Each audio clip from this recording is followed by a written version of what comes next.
right.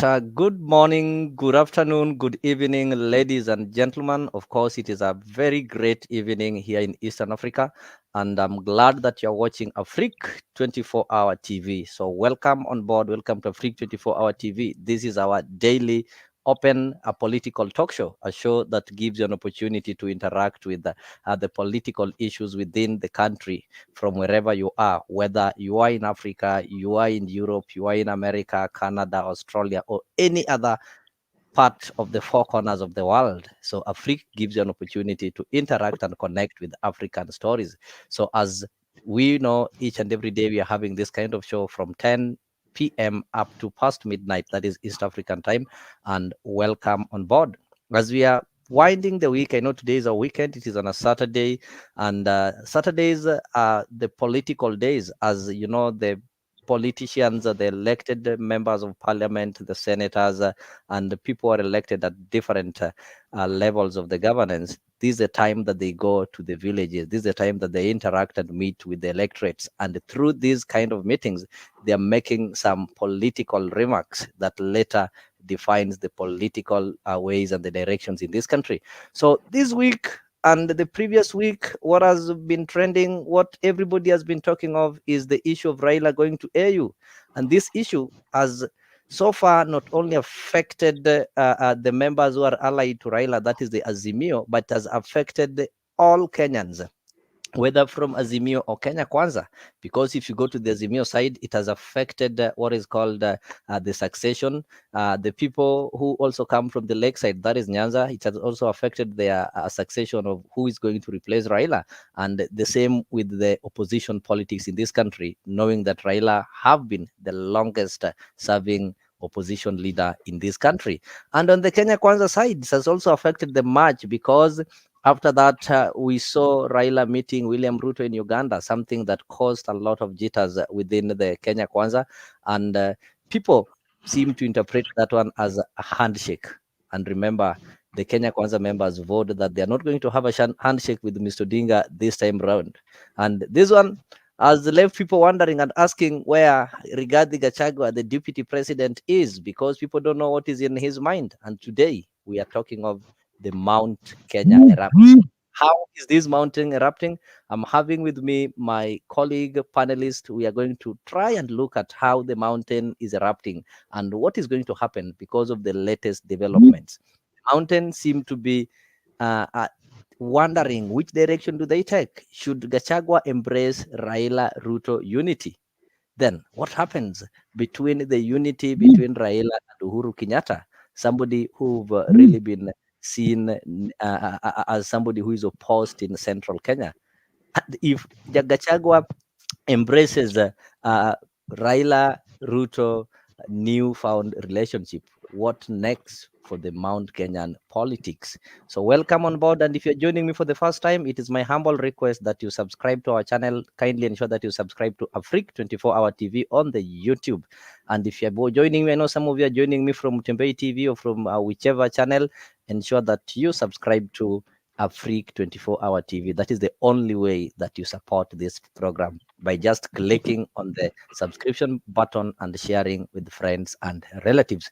So allow me to introduce my panelists so that they can just say their name, where they're joining from, before we kick off the debate. I'll start from my right. So I can see I have a gentleman there calling himself Mzalendo. So Mzalendo, karibu sana Afriq, na uweze kusalimia watazamaji, and you tell them where you are joining from, and maybe you can give your opening remarks in 2 minutes time. Well, Leo, thank you very much for yet another show. My name is Mzalendo, as you've called me. Some people call me other very funny names like Faldo. Others call me Magufuli.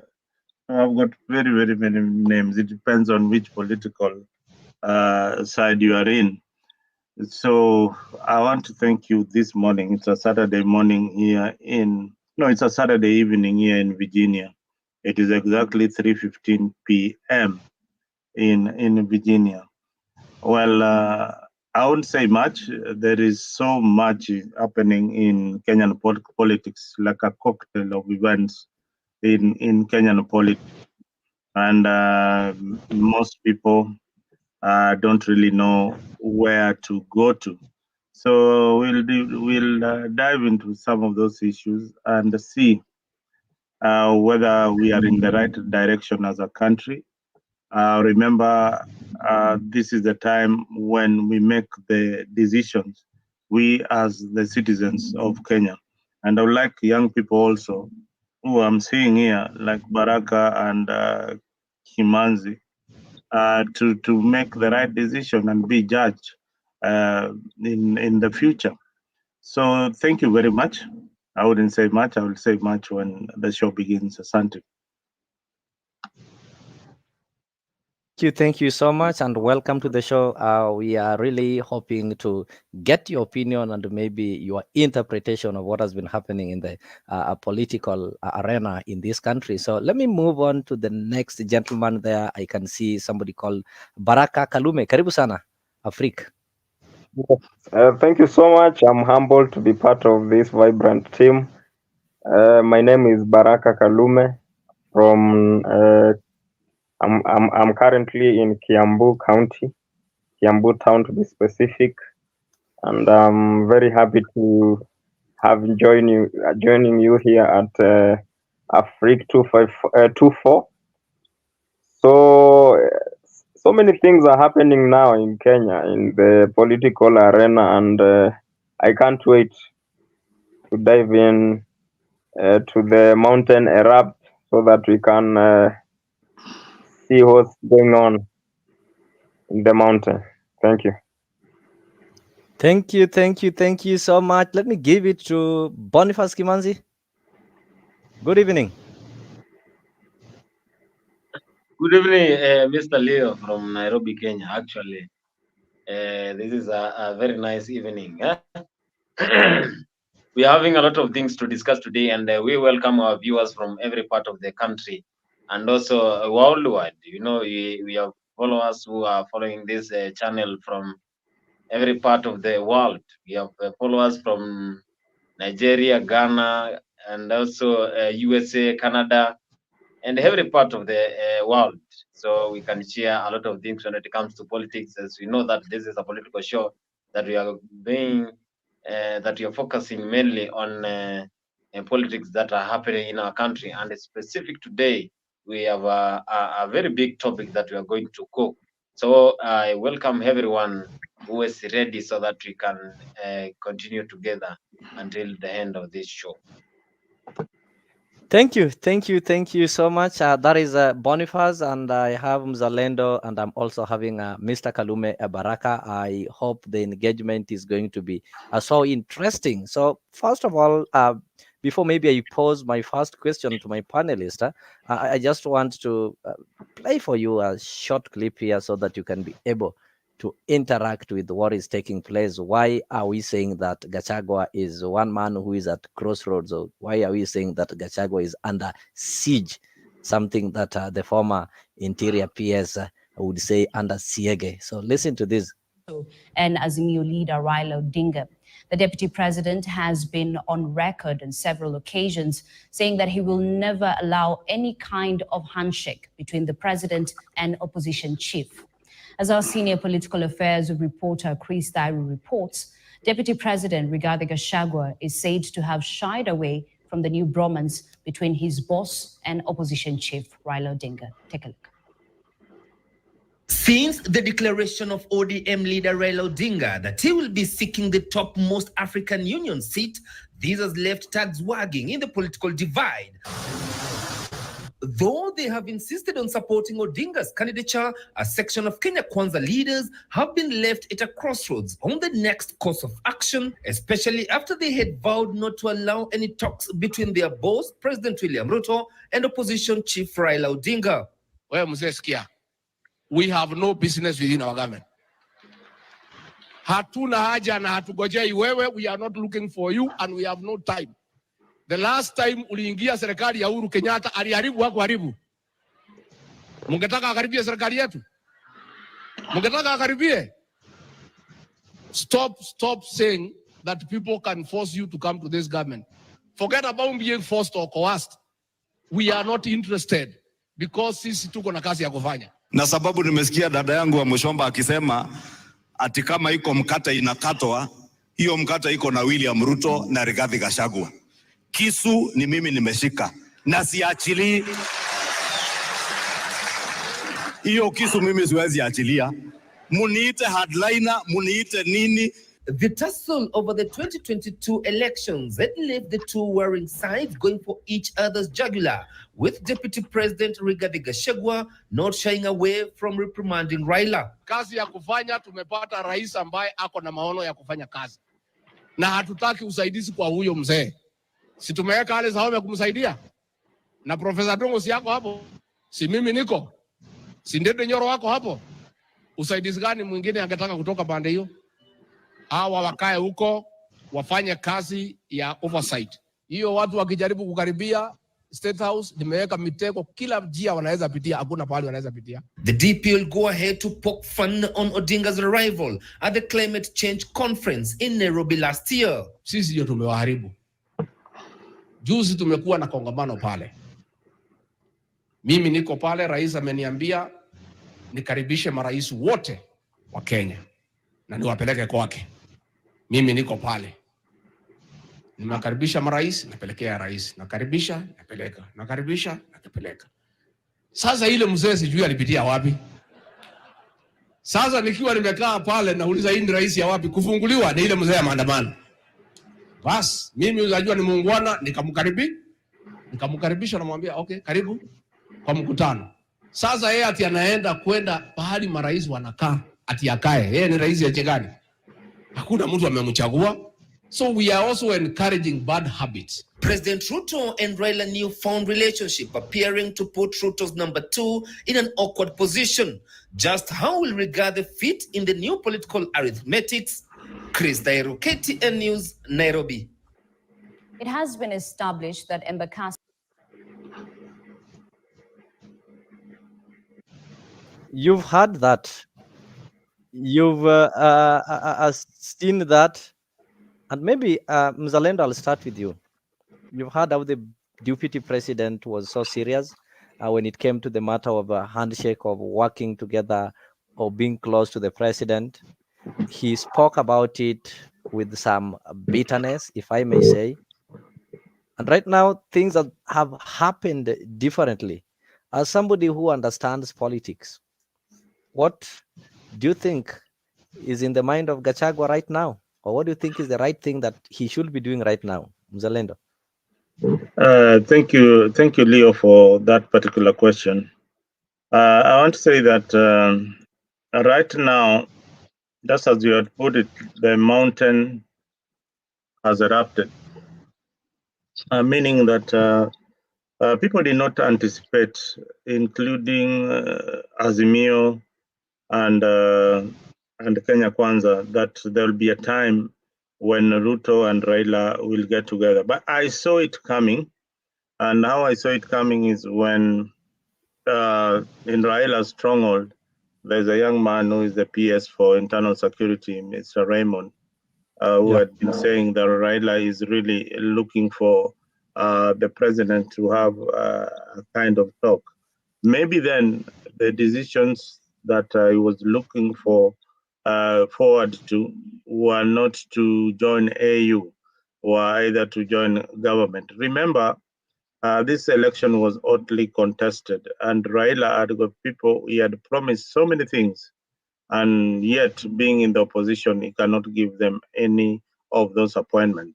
Ruto is the one carrying the sword right now. He has got an opportunity to employ any qualified Kenyan in any position that he wants. He can decide to appoint some Raila allies into government. So for me, I look at it deeply into locally into what Raila allies wanted. Is that they wanted the government, they didn't form government, they can't wait for 2027. They need something on the table. So they are pushing Raila on the other side. The bigger picture would be the shadow diplomacy that has been happening between Uhuru Kenyatta and William Ruto and the diplomats. So the Western countries want Kenya to be calm, politically calm, such that they can do their business in the best manner. So remember, after this deal, William Ruto already has been invited to the White House by Joe Biden. There's no coincidence in that. There is a lot of things that have been, a lot of talks that have been going on. I've said several times that within 1 year, Ruto has positioned himself as an African leader. Yeah, if you talk with people in Ghana, they'll tell you about William Ruto, that Kenya has got a good president. If you talk about to people in Nigeria, they will tell you the same. So Ruto has positioned himself on the global stage as a very strong African leader and who can articulate the African issue.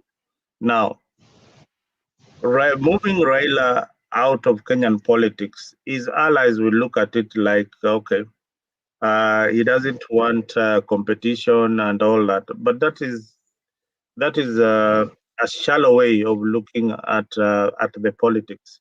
With or without Raila in politics, Ruto is still a force. In 2027, he would. Please, Mzalendo, He would still. maybe if you can just stop it there a bit. I'm coming to that. That's the next question that I'm coming to that, and we'll be able to know whether Ruto is trying to eliminate Raila for the 2027 elections, or is trying to ensure that he has got a weak opposition that can enable him to ride over when it comes to 2027 elections. So just hold on. Let me get a word from Baraka Kalume. So Baraka Kalume, just a quick one. Do you think Gachagua is happy with the recent development? Will he embrace it, or he is a bitter man who will soon get isolated, or who will soon isolate himself from the relationship that has so far been found between Raila and Ruto? It is not a secret, apart from being in Uganda. The next day, you saw William Ruto visiting Homa Bay, giving much promises, and he hinted of a possible working relationship between him and the people of Luo Nyanza. Promised to give Mashujaa Day, that is next year in Homa Bay, which will be done, or the event will be hosted at the Raila Amolo Odinga International Airport over there. So, what do you think is happening? I think Gachagua on my side, he's not happy at all, considering what has been happening for the deputy president. We saw what happened to William Ruto when he was the deputy president to Uhuru Kenyatta. So even if it were you at this moment, I think if you see Raila and William Ruto close to that point, that maybe soon they can start working together. As the deputy president, I think he's not happy at all.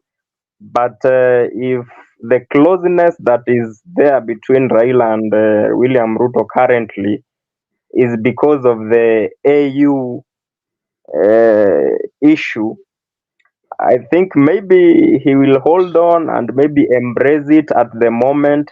But if it will impact on Raila, maybe bringing his allies to the government, I think Gachagua will have to pull his allies together so that maybe he can ensure that Raila doesn't come that close to the government. But currently, as it stands, I think Gachagua is not a happy man.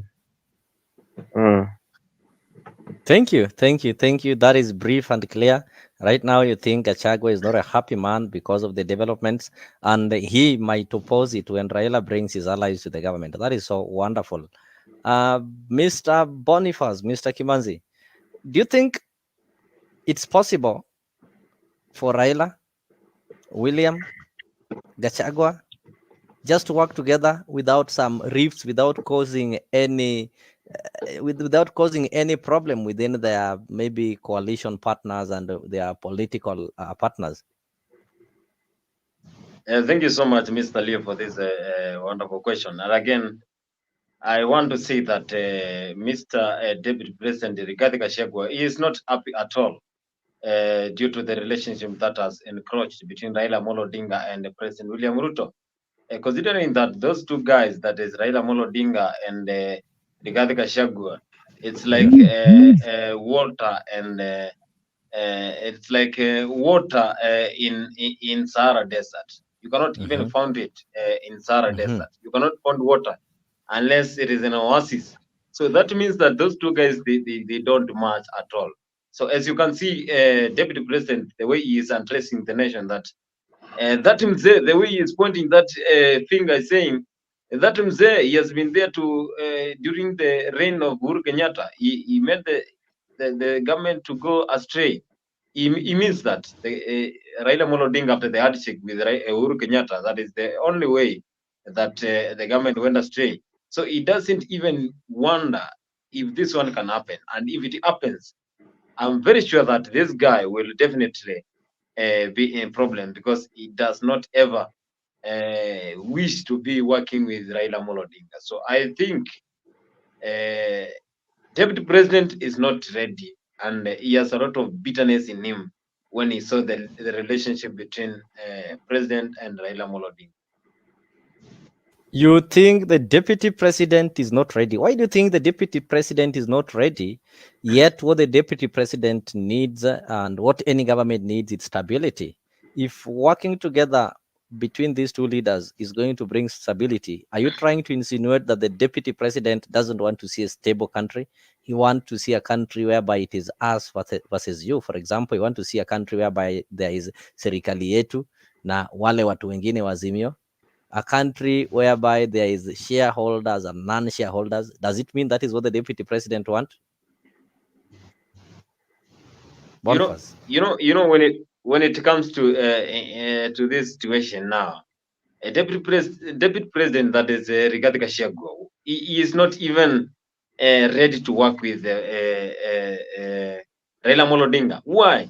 You know, this guy, deputy president, believes that they alone, that is him and the President William Ruto, they struggled to get this seat of the president. They were not being given support, because during the election we saw what was happening. The media house, even the mainstream, we saw the features that were being featured in the mainstream media houses, and even the support. It was basically meant for Azimio.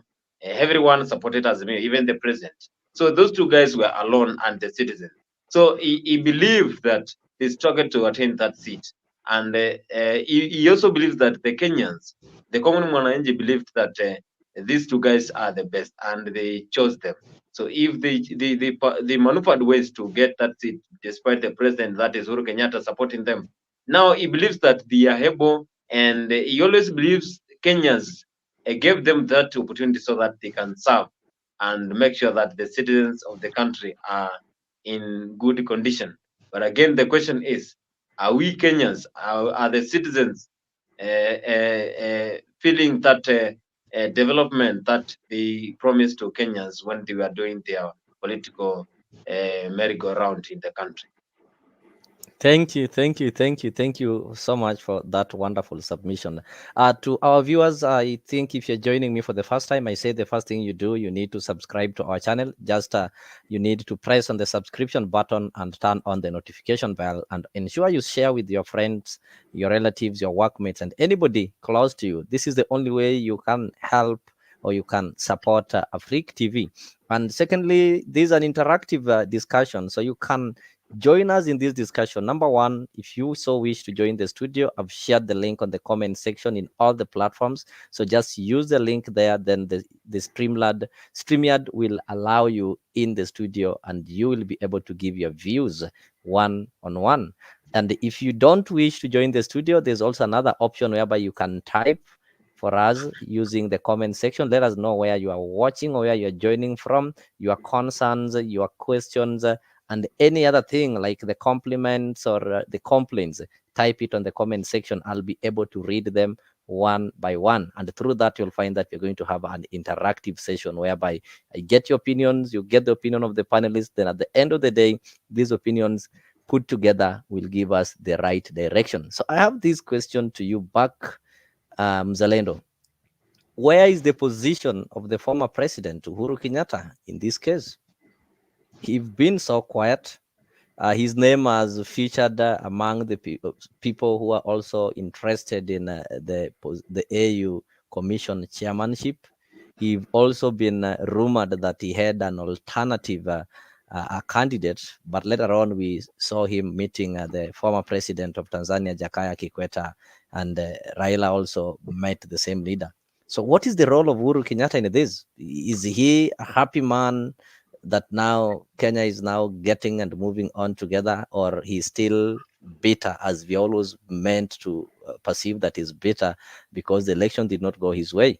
As you can see from the screens there, that was the president. He had to travel. The former president, he had to travel to go and see the current Tanzanian president, that is Suluhu. Then after that, he managed to meet Jakaya Kikwete. They had some tete. They talked. Later on, we also see the former prime minister, actually not the former, but because we don't have another one, the second prime minister, Right Honorable Raila Odinga, also met Jakaya Kikwete. Does it mean that there is something that the former president is doing behind the curtain to his brother? Let me tell you for a fact that Uhuru is not out of the international political arena. Once you retire as a president, as you have seen, Obasanjo is still being sought by the UN on so many other duties. I think for Uhuru is doing a kind of shadow diplomatic mission in support of Raila Odinga. He doesn't want to be seen like the one really fronting Baba, but by and large, he's well connected. He cannot support any other candidate if Raila is going for that particular seat. And for people to think that he's supporting Kikwete, I think that is far fetched. And why I'm saying that, because Tanzanian government has not fronted Kikwete for the position. This is a Kenyan propaganda that is being floated around. If you are keen enough, then you'd look at what the Tanzanian press is saying. So far, the only candidate who has come on board is from Somalia. So the rest is just speculation. Remember, this election is on next year, 2025. So we might see a lot happening. We might see so many other candidates coming on board. And is it automatic that the West Africa will support Kenya? It depends again on the ties with Uhuru Kenyatta and William Ruto, and what the diplomatic friendly countries are saying. Those who want Africa to prosper to their direction. So that is my take on that particular issue. And on the second issue, I was asking you, Uhuru Kenyatta, apart from being the apart from being the fourth president of the republic, in Kenyan politics is normally some sort of patronage whereby we have people called the kingpins and the queenpins. Uhuru Kenyatta was brought on table as the leader of the people of central Kenya. The people did not follow his direction in the last general election, and people voted for Gachagua, whom we believe should be now holding the position of leadership that Uhuru Kenyatta held, because he's now the second most powerful person in the country and the most powerful person, the most ranked. Let me not talk of powerful, because people are powerful in different areas. The highly ranked leader in central Kenya. So now there's this issue whereby the president is working, as shown some signs of working with Raila Odinga, who was their main opponent. Could it be that Uhuru Kenyatta now wants to interfere with the influence of Gachagua, so that at least he can now come back and tell them that, you see, I was your leader, you people, because when Uhuru Kenyatta shook hands with Raila, he was accused of betrayal. So will he go and tell the people the same? Will this one give him relevancy, or this one is finishing him totally?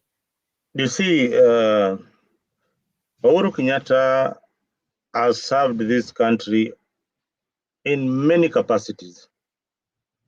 And he has served as in the highest office, and that is the presidency. For him to start meddling in local politics is demeaning to his status as a private citizen. I feel that first, Uhuru is missing the attention that he used to get.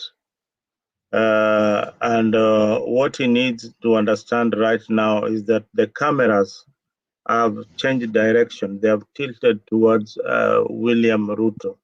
Once you are out of that office, then you are a private citizen. What Uhuru should enjoy is now his pension and the company of his family. I feel pity for him to come and still be involved in Kiambu politics. Although he's a resident of Kiambu, I feel pity for him. Some of these things he would have done before. And when is it the right time to leave the stage? For Uhuru, it is the right time to leave the stage. He has served in the highest office. Why do you think Unless Uhuru should leave the stage at this moment, when that's why Raila I'm Odinga saying is still on the stage? unless there is something that is being coined to introduce other positions in the constitution. So Kenya is so unpredictable. These political players have been playing us. I've been playing ping pong with us. When they can show us the way they want. But it is all for their interest. It's all for their interest. Remember, BBI, 80% of the document was rubbish, 20% was good. So these guys keep on shoving us the way they want. And is it a good idea? It is not a good idea. It is now the right time for Kenyans to wake up and say, okay, fine. William Ruto, Uhuru Kenyatta, Raila Odinga, enough is enough. We need a force that represents the people. And if William Ruto being given the chance to lead this country, he has shown a lot of interest in the welfare being of the Kenyan people, including his enemies. What I would say about William Ruto that is so different from Raila Odinga or Uhuru Kenyatta is that William Ruto knows how to keep his folks together. He knows how to keep his group together. So Maybe a question on that, maybe just for clarification. You've said that William Ruto knows how to keep his folks together, which is different from Raila Odinga. Maybe you've not given a comparison to the former president.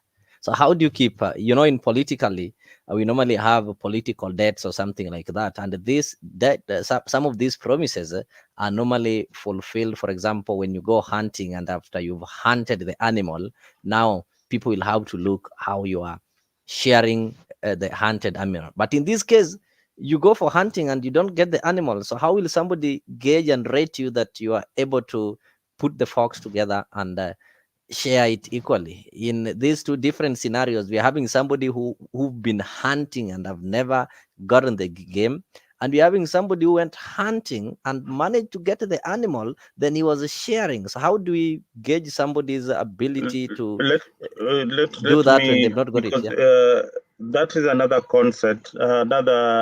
concept you're bringing in of a winner takes it all. But when you're going to war, when you're going to war, then you have your soldiers, you have your pawn, so the soldiers put soldiers in front of you, you as the general, there are others who are going to be injured on the war, on the way to the battlefield or on the battlefield.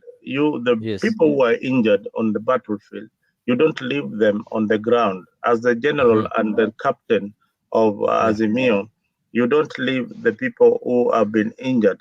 You see, there's a lot of injuries in Azimio. People like Kingi, people like Wetangula, people like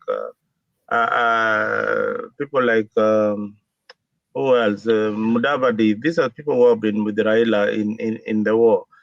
So many other people who have been probably in ODM, and people like Dalmas Otieno who have been in ODM. These are people that he left behind, and these were the most important soldiers in that journey. Maybe to advise and maybe to see that he wins that war. But he said what he does is that he kills them. You know, he's a general who kills his soldiers, all of them, that I don't need you. We are moving on with the people that we want to move with. Now, William Ruto, on the other hand, he makes sure that even his soldiers who lost even the elections, he still has them. He still has them intact. You don't see them complaining anywhere. You still have them intact. But Raila does not. I think that one, I'll maybe before I want to move on so that I'll get back to you. But I think he's able to do that because he's now the one who is having the entire meat. He's the one now having the knife and the meat. So it is easy to keep them, even if they don't give them some notable appointments. For example, we're having somebody called Dennis Itumbi. Do you want to tell me this guy doesn't get some money? It's not really about that. Remember, when the that DP, is what keeps MPs. When Look the at DP, what happened after I elections. want to give you an example, Mr. Leo. When the DP had problems with Uhuru, Uhuru had got an opportunity to buy all those MPs who are on Ruto's side, but he didn't. He couldn't. He could not manage that because Ruto had kept them very, very close, either with his ideology or with his money. So it's that not is about that is true. But when you are told to choose between Uhuru, who is retiring, and William Ruto, who was promised that he's going to inherit or is going to rule after Uhuru, William Ruto, who is going to contest for presidency, anybody with the same mind will not follow Uhuru because Uhuru was expiring. He would be of no benefit. But William Ruto was going to contest. So sticking with William Ruto would enable you to push him so that he becomes the president. Anybody else who had his brains right would not follow Uhuru, who is retiring, unless they wanted to go and retire, because Uhuru had nothing to lose. Are you trying to insult Baba because you following Uhuru? Okay, let me get it from Baraka Kalume. I'll get back to you. You're really contradicting I'll get yourself. back to you. I'll get Did back you just to you. insult Baba in that? Okay. No, don't put words in my mouth. I'll get back to you. Mr. Baraka, you are in Kiambu. You are in Kiambu. Kiambu is the county of the former president. Is the president still relevant and he can be able to give some direction to the people of the mountain?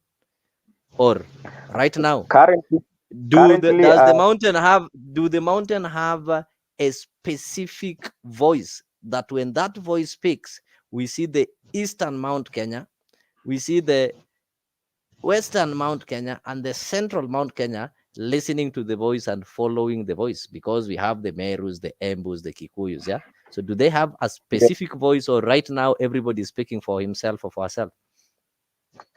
I think in Central currently, everyone seems to be speaking to themselves, because I don't think there is a leader currently who maybe commands a strong force that maybe if he speaks, let's say currently maybe they are saying that maybe Rigathi Gachagua is the kingpin for Mount Kenya, but I don't think that he has the power when he speaks that everyone from Central can follow what he is saying. Because recently there was I think a funeral in Central where the former president attended, and on his speech you could see that he was commanding a huge number of the crowd. So I don't think that currently there is a leader in Central who maybe when he speaks, everyone can follow what he or she is saying. But in terms of, because I had Mzalendo speaking about So maybe. before you go to Yeah, that, so are you trying to say that the mountain has been shaken? The mountain is shaking, and now when it is erupting, the repercussions. What happens when an eruption occurs? There are people who are going to be casualties. So are you saying the mountain is not stable right now? It is shaking. Yeah, it's yet to erupt. as it is, the mountain is shaking as it is right now. Yes, and You wanted to Mzalendo yeah. was speaking about William Ruto, that is a man who is keeping his flocks together. But if you compare William Ruto and Baba and maybe Uhuru Kenyatta, who is the former president, I think as Leo, what you said is true, because when Uhuru Kenyatta was retiring, the leaders who were around him and William Ruto, if you are a sane mind, you could easily choose William Ruto, because the former president was becoming irrelevant in the Kenyan politics. So if maybe someone followed him, he could be he was easily to become a casualty. So I think comparing maybe Baba to William Ruto right now, that William Ruto is capable of keeping his flocks together and Raila can't do that, I think it can be somehow unfair to Baba, because William Ruto is having the whole meat and Baba went to hunting and got nothing. So keeping his flocks together can be very difficult for him unless he gets the loyal uh, followers. I get you. So, in other words, you're telling me that in Central right now, there is nobody who has got that loyalty, loyal followers. There's nobody who can roar in the mountain, then the entire mountain listen. Because if you've seen the latest developments, everybody is on their own. We see the Kiambu, the Githunguri MP, Wamuchomba is speaking on her own. On the other side, we see people like Mwangi Wairea, we see the Karuas, like the mountain Let me is correct not you united. on Wamuchomba. Yes. Wamuchomba was a Jubilee supporter, and Wamuchomba comes from Uru's constituency, Uru's county. So look at how he joined UDA very late. These are some of the people who are neither here or there. They really wanted to see what was happening, but he was convinced the last minute that this is the winning team. So he's still having that hangover of Uhuru, just like so many of Kionis and the rest. They still think that Uhuru needs to be respected. He needs to have his space. But Uhuru, everybody respects Uhuru as the former president. The only thing that he needs to do is to go home, relax, enjoy the money, and and that's it. We don't need him in the political space. If Ruto needs some wisdom and how to guide the country, then he's a phone call away. And remember, Uhuru and Ruto are neighbors. Actually, it's just a fence that divides them in status. Uhuru can get into status using the back door, and nobody notices, and he will not be stopped by anybody. So these are people who are consulting a lot, and I think that their supporters are the ones who are trying to make it such a big deal that this guy should not leave the political scene. Most people say that Uhuru is too young to leave the political scene, but he has served the country well. He needs to relax. Now we need his wisdom and serve maybe the country in a different capacity in the UN and all that. I think that is that should be my observation in that. you. I'll go to Bonnie. Bonnie, we've been saying this thing that the mountain is now disintegrating. The mountain is moving apart. The mountain is up for grab. And they listen to outsiders like William Ruto than they listen to their own. Do you agree with that?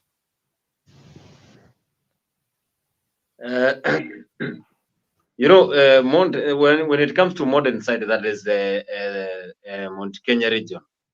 Those people definitely they always believe that anytime they are going for general election, they must have a kingpin. So it came a time when President William Ruto was going through a merry-go-round and giving those manifesto. He captured the attentions of the Kikuyu nation and the entire Mount Kenya region. And after capturing that attention for the Mount Kenya region, they developed trust with him. And after that, they started believing in William Samoei Ruto. And after William Ruto took Rigathi Gachagua as his running mate, so they developed that trust. And after that, they definitely believed in everything that William Ruto said, and that's why they have that backup for William Ruto. And we saw what happened during August 2022 general election. He collected a lot of votes from that region. So they believe in William Ruto, and that's why he conquered that region.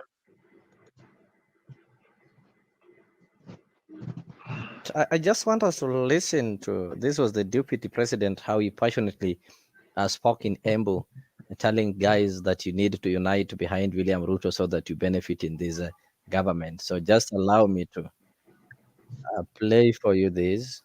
Tuombea mkatupatia kura. Sasa sisi na sisi lazima tukimaliza mwezi moja tunarudi hapa Embu. Kwa sababu mtu ambaye alikuonesha mapenzi, lazima umuoneshe mapenzi pia. Na lazima msaidike kwa hii serikali ya William Ruto. Sasa mkikosa kusaidika kwa hii serikali, mtasaidika kwa gani? Hii ni serikali yenu watu wa Embu. Na nyinyi mlitupigia kura 100%. Kwa hivyo hata kesho mimi nitakuja hapa mbele kusaidia kanisa. Hii ya vyama vya ushirika mkunji, tafadhali hiyo sitaweza kufika kwa sababu sasa nataka ni spend time kanisani kesho. Nikae na Wakristo tuombe pamoja, si ndio? So hiyo wewe tutapanga siku nyingine tutakuja, lakini nitaendelea kukuja hata tarehe 10 nitakuja kanisa nyingine pale Runyenye. Na nitaendelea kukuja. Hata mnitafutie shamba hapa. Mtanitafutia? Mimi ni mtu wenu. Na mimi niseme governor nikupongeze kwa kuweka umoja ya viongozi wa Embu. Na akina mama wale waliiba hapa ya mbele wamesema tukae tukiwa kitu kimoja. Hiyo timu ya wale. Tapitia hapo nitafutie nyinyi soda. Nyinyi ni watu wazuri. Wamesema Embu ikae pamoja. Governor weka watu ya Embu pamoja. Kwa sababu hakuna maendeleo inaweza patikana bila sisi kuwa kitu kimoja. Uchaguzi uliisha, governor ni moja. Deputy ni moja, senator ni moja, huyu Mundigi ambaye anaonekana. Ma MP wako, MCAs wako. Sisi tufanye kazi jameni. Tuungane zote tuongee na sauti. Na nikiwa hapa hebu nirudie vile nimesema. Sisi watu ya Mlima Kenya, Kikuyu, Embu and Meru. Tunaongea lugha ngapi? Sisi ni kitu kimoja. Na sisi watu ya GEMA, watu ya Mlima Kenya, nguvu yetu ni umoja wetu. Na sisi tukiwa kitu kimoja, tukiongea lugha moja, tunakuwa na nguvu katika siasa ya Kenya, katika mambo ya uchumi, katika mambo ya maendeleo. Lakini tukikubali kugawanywa, tuanze kuongea hawa pande hii, wengine pande hii, tutapotea kama jamii. Nyinyi mnajua siku tulikuwa hatujaerevuka, tulikuwa tunagawanya. Tukajipata kwa upinzani nje ya serikali. Mwaka wa 1992 tulikuwa hatujachanuka. Watu ya Nyeri, watu ya Kirinyaga, watu ya Embu, watu ya Meru, watu ya Tharaka Nithi na watu ya Laikipia na watu ya Nyandarua tukasimama na mzee Mwai Kibaki. Kweli ama uongo? watu ya Murang'a, Kiambu, Nairobi wakasimama na Kenneth Matiba, tukashindwa na Moi. Tulishindwa watu kushindwa, tukakaa nje mwaka 5, tukaumia. Mwaka wa 1997 tukarudia hiyo makosa, hatukuwa tumerevuka. Sisi pande hii Nyeri, Embu, Meru tukakufa na mzee wetu Kibaki. Watu ya huko wengine wakaenda kwa Charity Ngilu, wengine wakapoteza kura yao kwa Matiba, Moi akapitia katikati. Tukaumia miaka ingine 5. Mwaka wa 2002 tukaerevuka.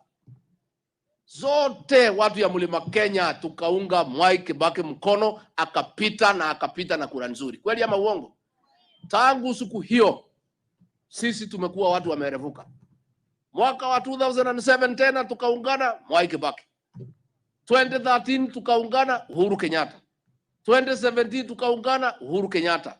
2022 tukaungana William Ruto. Sisi tunataka tukienda hapo mbele tutamchagua tena William Ruto kama tumeungana kama watu ya mlima. Negwadwa itu. Juzi nimeona vijana wamepotea, wanatumiwa na watu na maadui ya jamii hii. Wanakuja kugawanya sisi. Ati watu ya Murang'a pande hii, ati watu ya Nyeri pande hii. Hii ni wakati watu ya Kiambu, watu wa Embu. Hiyo ni njia ya kutugawanya. Ndio tukue hatuna nguvu katika siasa ya Kenya. Na mimi nataka kumwambia watu wangu nikiwa kiongozi wenu hapa mlima, nitafanya kila juhudi kuhakikisha hakuna kamutu hata moja kanaweza gawanya watu ya Mount Kenya. Tutaongea sauti moja.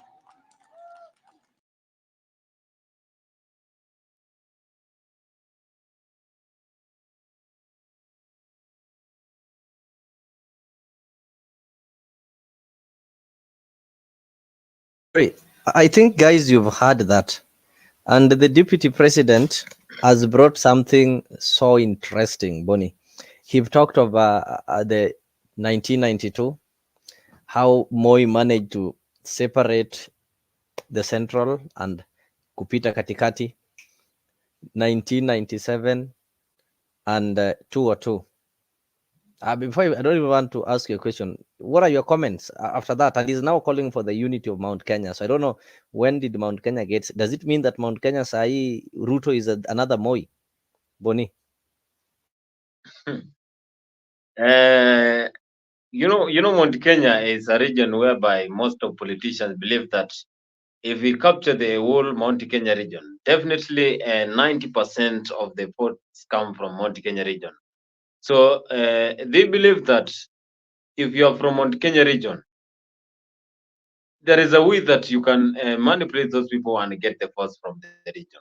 So I think Mount Kenya region, William Ruto, as I said earlier, that William Ruto made sure that 99% of the attentions and 99% of the votes came from that region, because he knew that if I get 99% of the votes from the Mount Kenya region, definitely I'm going to win this election, because I have the support. If you have the support from Mount Kenya region, you know, there are different parts of the of Kenya whereby if you capture those wananchi, all those citizens in those areas, definitely you will not have problems when it comes to general elections. We have the Lake region, that is Kisumu, Busia, Bungoma, and also western part, Vihiga, and also you move to the northeastern part of Kenya. When you come to central Kenya, you capture. You come to Mombasa region, that is the coastal region, you capture. And whenever you capture those 5 regions, definitely you will be 100% sure that you are going to win the election. So William Ruto made sure that he captured all those areas, and he made sure that whenever he gave all those manifesto, he made sure that everything that he says will be able to attain.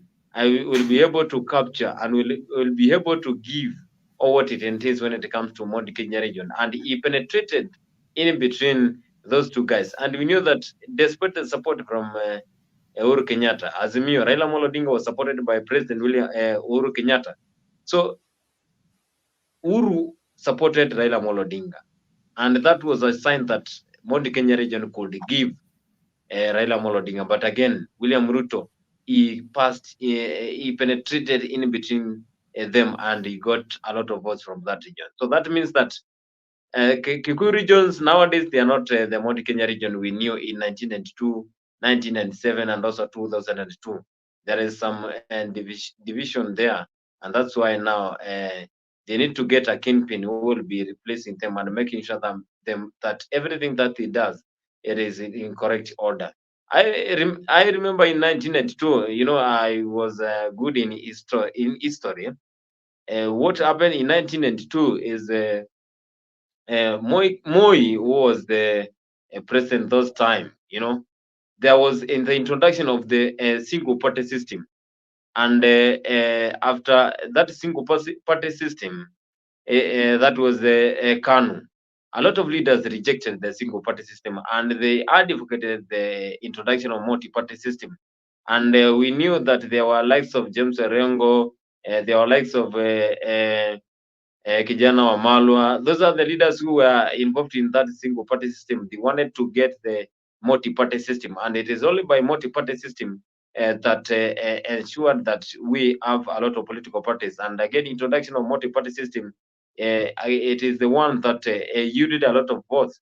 And again, in 1997, Moi could not have won that election. I saw the rate at which the competition was, and again, because the multi-party system was introduced in the country, then KADU, then KANU, which was led by Daniel Teacher Moi, the late president, it had a lot of problems. And now that shows that Mount Kenya region, they have started to come together, and that's why they won the election when they come in 2002, when they supported late President Emilio Mwai Kibaki.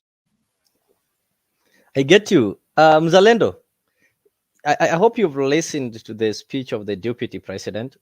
He took them back to history.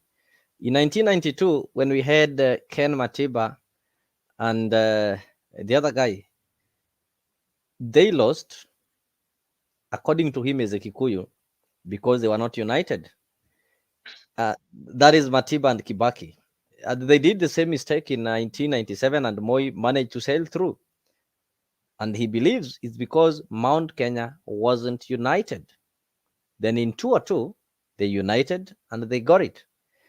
So could it mean that William Ruto, having learned from the footsteps of Daniel Moi, realized that because Mount Kenya, politically, you can't dismiss them. They have numbers. That's a matter of fact. They are well established politically. They will always marshal their members to vote, whether they are people of, it depends with the level of economy, the middle class or whatever. Everybody in Mount Kenya, even the people you call Chokora, vote.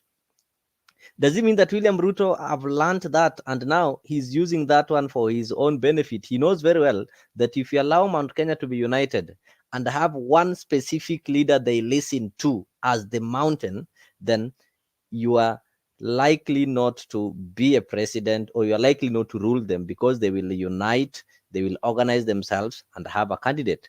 So does it mean that William Ruto is now shaking the mountain, causing some, ensuring that the mountain is not united, the mountain is divided, so that he can be able to rule?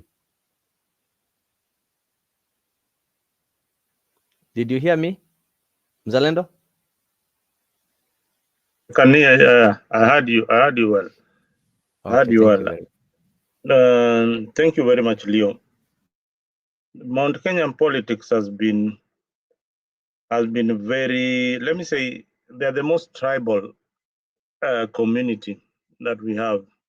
That is for a fact. They vote based on what majority are saying. And whatever Gachagua was saying is very, very correct. Ruto is a unique kind of president. You have seen him going to areas that largely didn't vote for him, like in Nyanza, trying to unify the Luo community, or trying to bring development politics in Nyanza. This is unlike his predecessor. Uhuru Kenyatta came very, very late into the game. Likewise to Mwai Kibaki. So what is he doing differently? He is trying to unite this country in a unique manner that most of the tribal or the kingship, the king's men or kingship proponents don't really understand. For Gachagua Gachagua relies heavily on the unity of Mount Kenya. Ruto has already united the Rift Valley community, the communities in Rift Valley. All Ruto needs is Central voting for him partially, Nyanza voting for him partially, and Kambas voting for him partially, and Coast people getting his chunk of vote. So he will not be like Anadeni Amuntu. In 2027, Ruto will ask you a question whether Gachagua, mimi sina deni yako. I don't really have, but Ruto is not that kind of man. Also, he's a Christian. He'll keep. So you want to tell these other people have not been Christians? I don't think Christian is just a fake. Ruto will keep his promise. And why am I saying that? Ruto will keep his word as a Christian. He will keep his word. He will not lie that Gachagua, I will not support you or something like that. He will not do that. He will definitely support Gachagua. So people are reading. But that is not part of agreement. Do they have an agreement that will support Gachagua? You know, when we had Uhuru, that agreement was in public, and people will say kumi yangu, kumi yako. In this case, we've not had something of such sort. Because first, it is irrelevant to say it, because once we start saying it, then it means that the other person starts campaigning for his other 10. So they have decided not to say kumi yangu, kumi yako, meaning that we don't know who is going to betray who. So let us keep the cards in our chest. Let us keep them guessing. It is not, and then politically it was wrong, because one, why would they start saying that? That will make Gachagua so unpopular, and the Kikuyu community so unpopular. So it will just like it would be, Kalenjin Kikuyu, Kalenjin Kikuyu, Kalenjin Kikuyu, Kalenjin Kikuyu, like that. They don't want to play that kind of game in politics with the Kenyans. Soon it's going to erupt, just like the mountain is going to erupt, because let me tell you, nobody will vote for a Kikuyu president come 2030. That one is out completely. They should not even think about it. How? Kenyans will tire. This is the last circle of the Kikuyus in leadership in terms of the presidency. They can remain as the deputy president for the longest time. But if they really insist that they want to become the presidents in 2032, there'll be a very, very big revolt and that is the time. In fact, Gachagua will receive the humiliation Moi received. Believe you me, if he decides to go for 2032, but if he decides to be a patriot, he would say he is contented with the vice president's position. All right? If we decide, and we will look for this seat, Ukombele, that is the only way it will work. But if he decides to go for it in 2032, wewe kitaumana hii nchi, kitaumana, wacha nisikakudanganya. Hiyo haitawezekana, because itakuwa ni mwenendo, itakuwa ni routine ya kikabila, na more so between Kalenjins and Kikuyus. Even the development partners will not agree to that. I see. Let us wait for the time. Time will tell if this one is going to happen. So Boniface, you've just heard this one, according to Mzalendo, is going to be the last time, like Uhuru Kenyatta is going to be the last president we are seeing. Maybe in many years to come is when we'll see a Kikuyu contesting and becoming a president. Do you agree with that, or you still think that next elections, the GEMA or the Kikuyus can still collect themselves? Let me just add something. Let me just add something before Bonnie comes in. Proceed. Uhuru Kenyatta saw this, and that's why he invited he's called Raila Odinga on the table, and that's why he decided to support Raila, so that it should not look like, we are playing this game with this tribal card because we have got numbers. So that's what I wanted to say. Sorry. Bonnie, do you agree with the Mzalendo that this is the last time that maybe Uhuru is the last one? We are not going to have a Kikuyu president because obviously, as things stand by, it seems that this kind of having the Kikuyu Kalenjin domination, people are getting tired and sick of it. And if you look at the political landscape the way it is, that's why we are talking about the mountain erupting. The mountain has always been cemented together in a point whereby they only need one community. Let's say, for example, a Luo, a Loya community, or a Kalenjin community to produce a president. But as it stands currently, for the first time, 1 million, I'll say 1 million plus, because we are not only having Kikuyus in Kiambu or whatever, we're having Kikuyus in Nairobi, we're having Kikuyus in some other parts of the country. For the first time, 1 million plus Kikuyus voted for somebody who was not a Kikuyu and who was not a Kikuyu sponsored candidate. They voted for Raila. So do you agree with that? Yeah. I think this is the high time now we say goodbye to presidential-elect when it comes to Kikuyu. As Mzalendo has said that Kikuyu should now forget to get into the presidency when it comes to election come 2027 and come 2032. Kenyans are tired, and again they want to change the reign. They want to change the dynasty.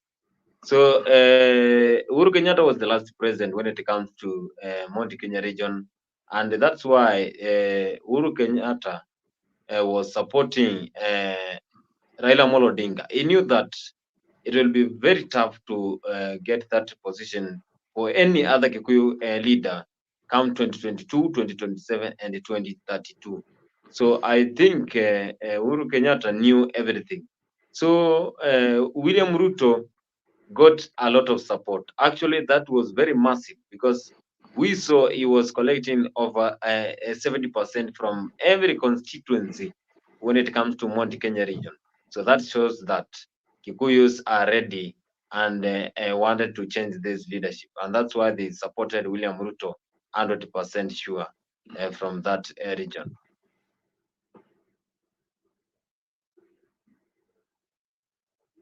I think I'm losing your connection, but it's okay. So, ladies and gentlemen, just to welcome you, the ones that are joining us now. This is Afrique 24 Hour. This is our open political show, a show that comes on your screen every day. We're just discussing matters Kenyan politics. And if you've not subscribed to our channel, kindly ensure that you subscribe to our YouTube channel, you like and follow our Facebook page. And of course, we are also in X, or the formerly Twitter, and TikTok. Look for Afrique 24 Hour TV. Subscribe. We are having more than political shows. We're having several programs that are normally lined up for you so that we keep you connected. Actually, our theme is we are connecting you with African stories. So everything that we do here, we ensure that we connect you with the stories that are happening within Africa. Like for those people who love watching our shows on Friday, we normally have what is called the Bed of Roses. So don't miss this kind of. Join us every Friday from 8 p.m. to 9 p.m. for a captivating journey into the world of love, relationships, and romance. Presented by the dynamic trio Maggie Knox, MC Jesse, and Annie Waweru. Bed of Roses promises to be your weekly weekly dose of heartwarming stories, insightful discussions, and expert advice on matters of the heart. Whether you're single, in a relationship, or simply love a good love story, this is the show for you. Don't miss out on the chance to unwind and indulge in the joys and challenges of love, all brought to you by our talented hosts. Tune into AfriqTv every Friday from 8 p.m. to 9 p.m. and let us guide you through the enchanting world of Bed of Roses. Subscribe now and mark your calendars. You don't want to miss this. See you there. Yes, welcome back, welcome back, welcome back. That is one of the shows that we normally have on Friday. And if you missed it, the one that we had this Friday, I'm telling you, it was hot. They were talking of the, how do we call it? Okay. If you go, I don't want to I want to tell, we were talking about introduction of third party, introduction of third party in bed. No, forget about that. The bedroom matters, part 2. So I want our viewers to go to the YouTube channel and search for just go to YouTube, go to the search engine there, type Bed of Roses. Then you'll find it on Afrique 24-hour TV. Watch it till end. It was only 1 hour 30 minutes. I'm telling you, you will never fail to follow it again. Karibu sana. I can see Goodyear. Happy to see you. And welcome to today's show. I can see you're saying it's better late than never. Yes, you're not that late. Karibu Koech Collins. What is Koech Collins saying? Koech Collins is saying that, and for the first time, Kikuyus went against the wishes of then thought kingpin Uhunye. Mzalendo, who do you credit for this? For the first time, Kikuyus went against the wishes of their so perceived or so believed to be the Mutamaki. That is Uhuru Kenyatta. For the first time. And they took an outsider called a kingpin. You know, this is a community that is always preserved, matters culture, matters politics, matters religion. And actually, when you talk of the African religion, the one that we are practicing here in Kenya, Kikuyus are having one of the most established religions. Maybe Luos are also having their Legio Maria and something like that. But these guys are normally organized. But for the first time, what happened? Does it mean that Daktari, I know you call him Daktari, is a smart politician? You've just answered the question. Daktari is a smart politician. I think he doesn't play in when he gets into a political arena, he knows what to do in each and every area. So for the first time, Kikuyus voted for an outsider. Yes, they voted for an outsider because the outsider was telling them things that they want to hear. Yeah, they didn't vote for an outsider because William Ruto was not popular. It was kind of a sympathy vote for William Ruto, who had actually helped their son become the president. Remember, Leo, William Ruto did not join Uhuru very easily. I remember it was a last minute decision. It was a last minute and the people in Mountain already had people like Mudavadi. It was a last minute decision, and people whisper that he was paid some money. And remember, the same William Ruto also wanted to work with Raila. So Raila, for me, we would not be having a Ruto presidency at this time, but we would have probably had a Ruto presidency after Raila's presidency. Why am I saying this? Ruto sought support from Raila, and Raila gave him his back, and instead went with somebody who was in power called Uhuru Muigai Kenyatta. Which support was it? Which kind of support was it? You see, when we were going to 2000, is it 2000 and Ruto was 2000 and what election? That was 2013 elections, huh? 2013 elections. 2013 elections.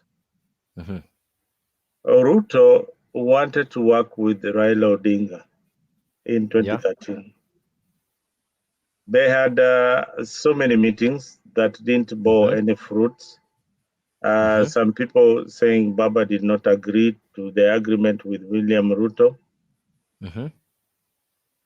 Had he agreed in that particular agreement with William Ruto, he would have ended his term as president of the Republic of Kenya. Now, the other chance that he lost is when William Ruto was being sidelined by Uhuru Kenyatta. That was an opportunity for him to turn his back on Uhuru Kenyatta and join hands with William Ruto. He also didn't calculate that. Because he doesn't use data. He doesn't use science. You know, sometimes you need to use science and data to know where the politics is and whether you are going to win the elections or not. So they never use science and data on that. Adi just said, Ruto had reached a point whereby he was ready even to become the deputy of Raila Odinga, so long as Uhuru Kenyatta is not on the way. Yeah, that is my argument. He would have come because they had pushed him to an extent that when Gachagua he was ready to become a deputy again, eh? Yeah, he was ready to become a deputy again. But did Baba take that chance? He didn't. He lost it completely because he was already being in government in court, and he didn't see it. Yeah. So that is the reason why I feel that Baba sometimes his calculations are always wrong, and mostly his advisors, the people who advise him, they don't tell him the truth. They don't actually tell him on his face that. I was writing somewhere today that Baba lacks somebody who is close to him who can tell him, "Hey, mzee, hapo unaenda mbaya." Apart from his wife, I don't think there is anybody who is as strong as he is politically within his camp who can tell him, "Hey, no." But previously, people like Kajuang, people like we see people like Professor Adams Olo, Professor Makau. Those are weak political advisors. They are weak. They are still in the old political mentality. You know, politics has become so dynamic. The issues that Adam Solo during his time were dwelling on and the way the politics has changed now are not the same. There are new books which are written each and every day. Science is developing each and every particular day. Technology, the same. Politics also develops. But if you rely on these old guards, and Baba loves that, he loves titles, he loves professors. That's why we had people like Professor Makau. What value was he adding to his team? Yeah, we had, he is a title that comes with Professor Makau. And, for Leo, you knew that when Macau is brought on board, now we have somebody, who will add value to Baba's team. But look at the value that Macau added.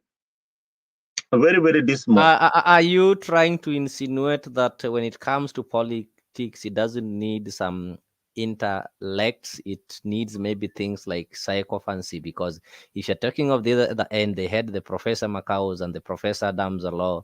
At some point, he had people like Barack Muluka. But on the other side, we are having Mkarabati, Sudi, and the likes. So are you trying, what the relationship between the intellect? What I'm trying to tell you is that Baba is not local.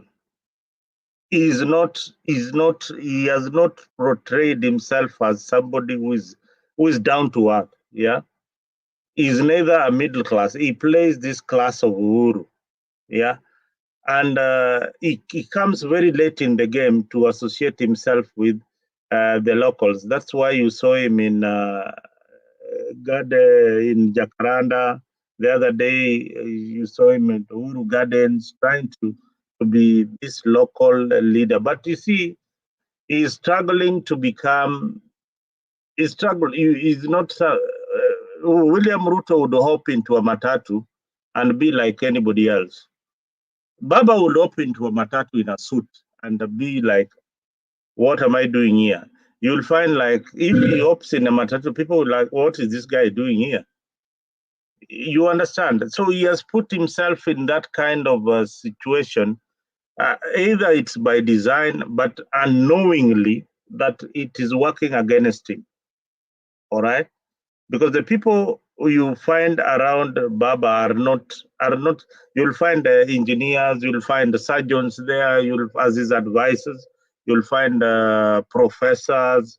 You know, you will not find your local somebody who is so local seated in that table trying to give his opinion. The who is who is what makes that political circle of Raila Odinga. But on the other hand, William Ruto tries to portray himself like, the chicken seller, the maize seller, those kind of names. Then it gets into people's head that this is one of us. Yeah, this is one of us. Utasikia baba siku moja akikwambia nilikuwa nauza uji pale Kondele. Strategy. Yeah.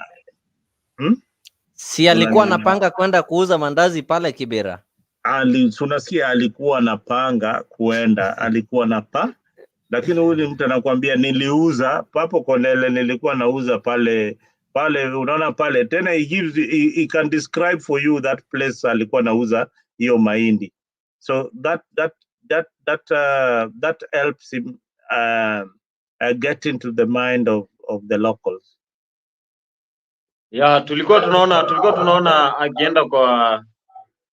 akienda kwa mikutano wakati wa kampeni, alikuwa akipatana na mama anauza kama ni mahindi ananunua na anakula, akipatana hata kama ni shati za wale hawkers ananunua. Ule ni William Ruto. Hiyo ilimfanya kabisa watu wajue. Tulikuwa tunaangalia bado kuna shule fulani alitembea akiwa na waziri fulani kule Lang'ata, akaanza kupakulia watoto chakula. So watu wakaingiliwa tu na ile ya huyu ni rais ambaye tutamfanyia mazuri sana kama 2027. Unaona, ako he didn't disappoint. I get you. And for the ones that are joining us, actually, we were just weighing on the mountain erupting. And from what I've gathered from the panelists who have contributed, it's indeed true that the mountain is erupting. And now the mountain is not as intact as it had been before. You've also heard from the deputy president himself calling upon the mountain to unite. Why is he calling the mountain to unite? It means there is danger. So what we don't know is the extent of the eruptions and what is going to become the aftermath of the eruptions. Are we going to see a mountain that is going to produce their own presidential candidate to oppose the current president in the 2027? You know, they say in elections, once you've done voting, people start thinking of the next general election. Only those people who are politically foolish are the ones who will just relax and wait for the campaign window, then start campaigning. But the ones who know what they want, they start campaigning immediately they win or lose the last elections. So maybe in a parting shot, as maybe we crown it, I just want to get your opinions, guys. Do you think, these are questions that people are asking, that because you've seen the moves of the president, actually, he is the one that we can say is responsible for the eruption that is happening in the mountain. It has never happened for the longest time, actually. Moi is the one who did it last, but it has never happened from that. These guys have always been recollecting themselves and moving together. So Boniface, if I start with you, do you think that in 2027, we are going to have a situation whereby the mountain will have their own force against William Ruto? Because when you see William Ruto going to Western and having trips in Nyanza, it tells you he's courting people. And if he comfortably became the president without the Nyanza and the Western, why would he be worried and keep on moving each and every day to Nyanza and Western? It means he also sensed some danger. He's also seen the possibility. He knows what is happening, and he also feels that if these guys keep on moving like this, they might oppose me. Do you see such kind of scenario? We are having a mountain having their presidential candidate in 2027 to oppose William Ruto. Boniface. Yeah. I see it. And again, William Ruto is a president who is very intelligent, and he is a very brilliant president. And again, the circle that surrounds William Ruto, it is one of the best PR and also the best political strategies, whereby you can make sure that everything that entails politics and any look that comes through, they are able to identify it. So they realized that in the Lake region, they lost a lot of votes because it is in the ruling United Democratic the Lake region that Raila Odinga and the entire Azimio got a lot of votes from that region. So he's trying to manipulate those citizens from those regions. He's trying to be friendly so that it's by that friendliness is going to collect a lot of votes. And again, now he is supporting Raila Odinga when it comes to AU chairmanship. Now the Kikuyus now are worried because they know that if this guy is supported to join AU, definitely after 5 years is going to be out of the politics. So it will be definitely a sure bet to Uhuru. It will be a sure bet for William Ruto to win this election because he has the support from all the regions. So if he gets the support from the Lake region, so that is a sure bet that is going to win the election come 2027.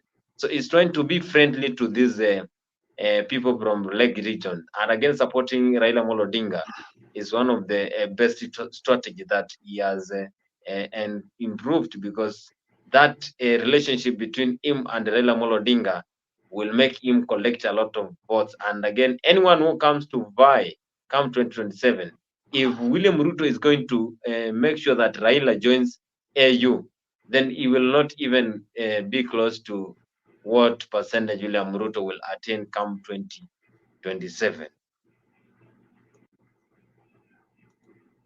I get you. Mzalendo, shall the people of Central turn their back and see that, okay, we want our own, we want to regain our political dominance, we want to speak as GEMA, we are now having a candidate, because it's a conversation that is going on. You heard people like Waria saying that people should not be talking of who is going to deputize Ruto. People should be talking of who is going to face Ruto from Central. Do you think his lakeside brothers and sisters will give him support? Or the people will also run away from him? Oh, Gachagua. William Ruto, not Gachagua. Oh, William Ruto. Yes. When I told you that William Ruto finished Moi politically in Rift Valley, together with his children, all of them. He managed to finish Kanu in Rift Valley. He has done the same to Jubilee in Central. Today, Jubilee, there are pockets of Jubilee Party in Central Kenya. If elections or by-elections were held today in any part of Central Kenya, UDA will win. That tells you that, and he has told the political parties that are coming to join him, he has told them to wind up those political parties because we want one vehicle called UDA. Those are the conditions that you have to come up and join my political party called UDA. There is no, when you join UDA, you become a UDA member. You don't come there with your political party. That is why it is making it very difficult for a coalition like maybe Wiper would want to work with UDA, but they are coming as a party. You have to wind up your political party.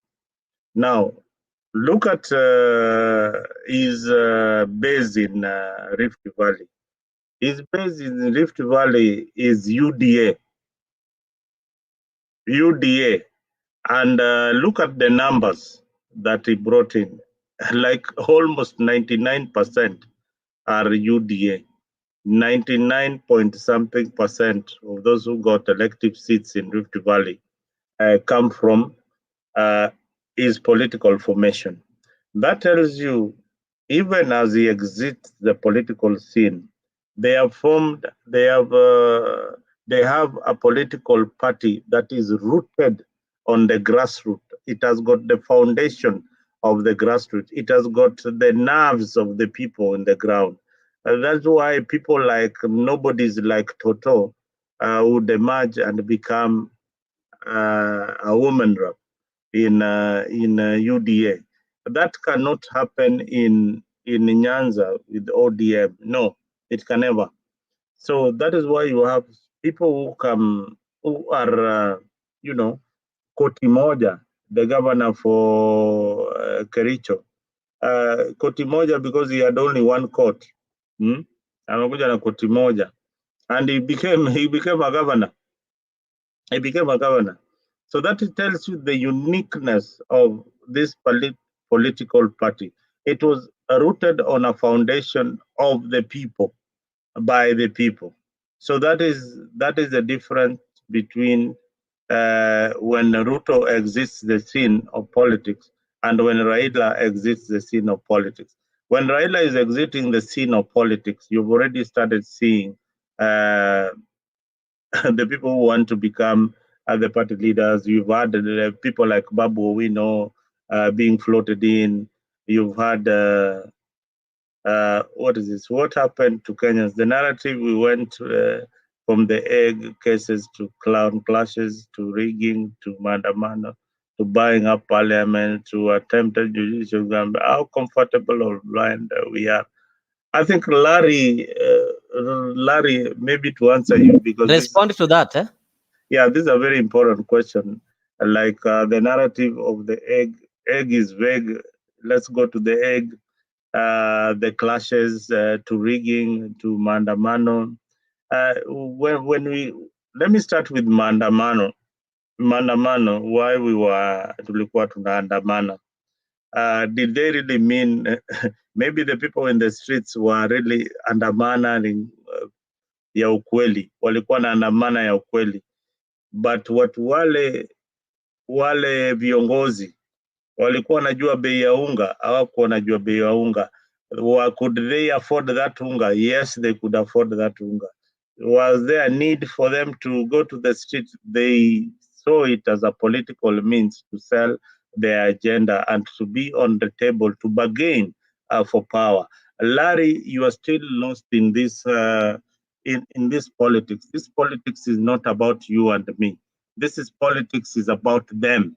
You need to understand that first. This politics is about them. When you understand that politics is about them, and we fight for them, we fight for them, we take our lives, we kill ourselves for them.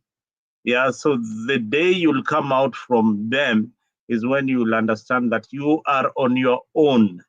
You are on your own. There is nobody. You elected a leader who went to parliament with your vote. You knew that is going to be compromised, or you didn't know that is going to be compromised. So some of these questions like leaders are being compromised. We are the ones who made those choices.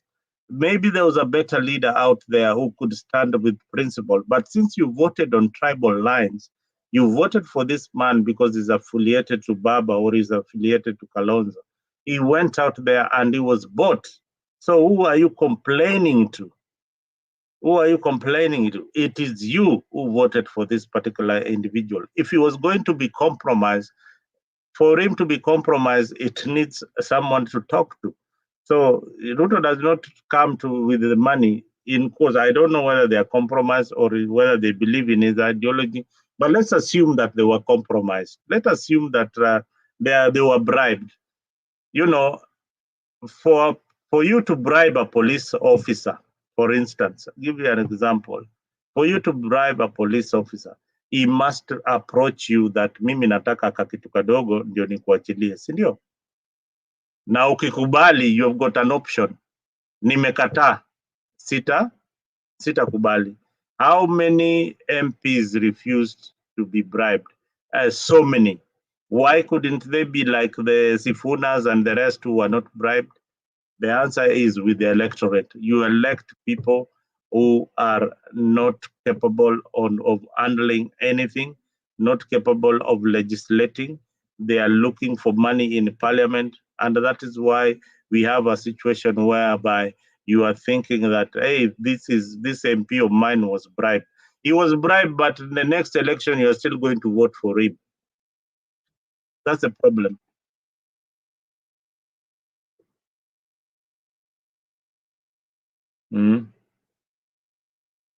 I think, Larry, that is well responded to. That is well responded to.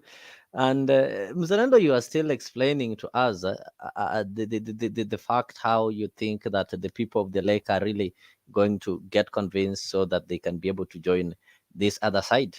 And the next question that I'm asking you, shall the people of the lake and the one in the western join William Ruto?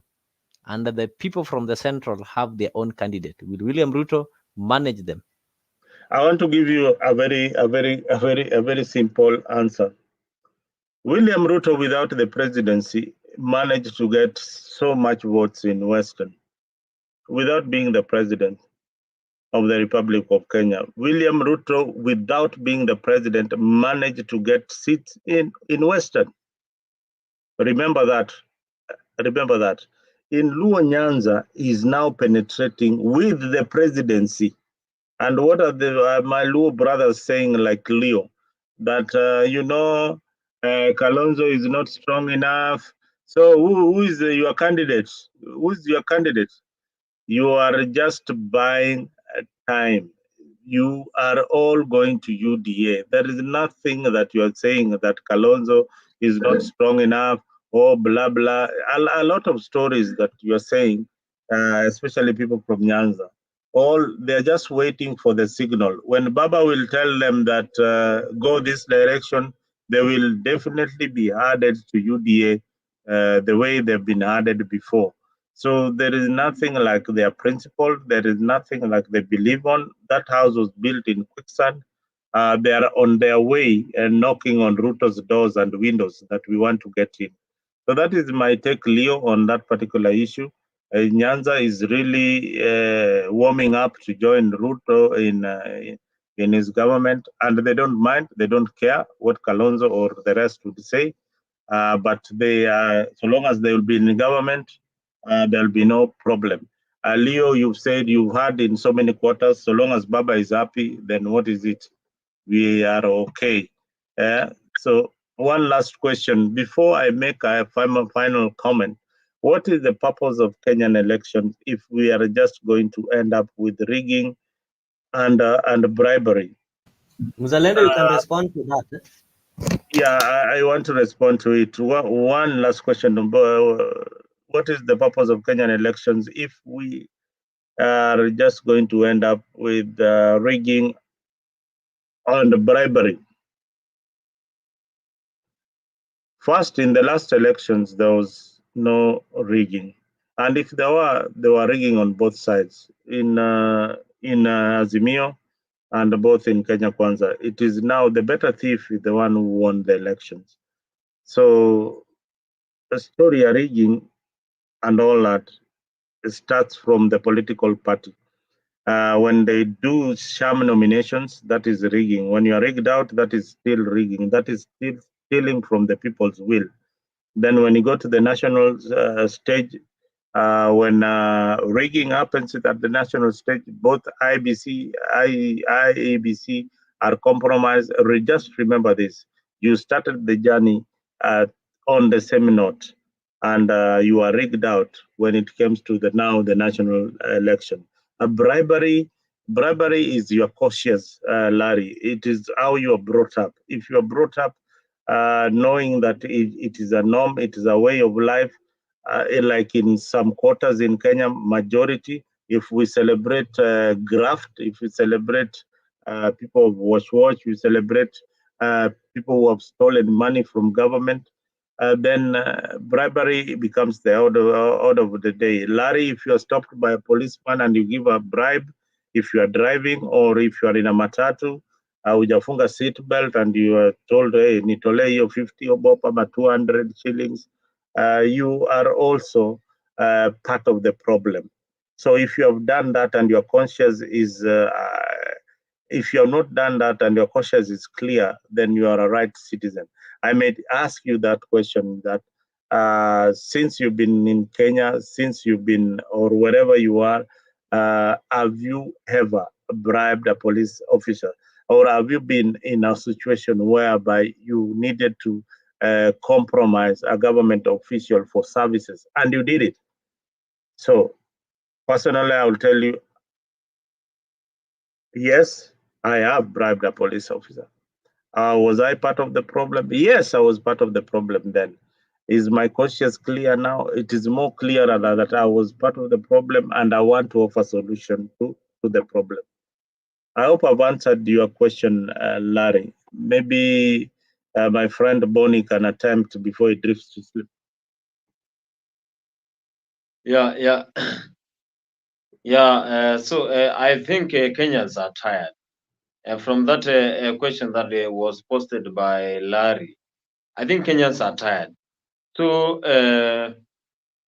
they don't believe that voting for general election will make any difference, because at the end you'll hear that the election were rigged and there was a lot of bribery, there was a lot of things that were taking place when the election were taking place. So I think Kenyans are tired and they don't believe in voting again, because whenever they choose their leaders, a lot of things happen. We saw what happens in most of constituencies when the elections was taking place. There were changes in forms 34A, 34B, C. So what does that show? It shows that a lot of malpractices happen when it comes to general election, and that is the only thing that makes a lot of Kenyans. I have heard a lot of Kenyans saying that come 2027, they will make sure that they are not going to vote because they are tired. They are tired by voting for their president, and again after voting, at the end of the day, they are going to be given a different leader. So they think the system determines who is going to be the next leader rather than voting for the general election.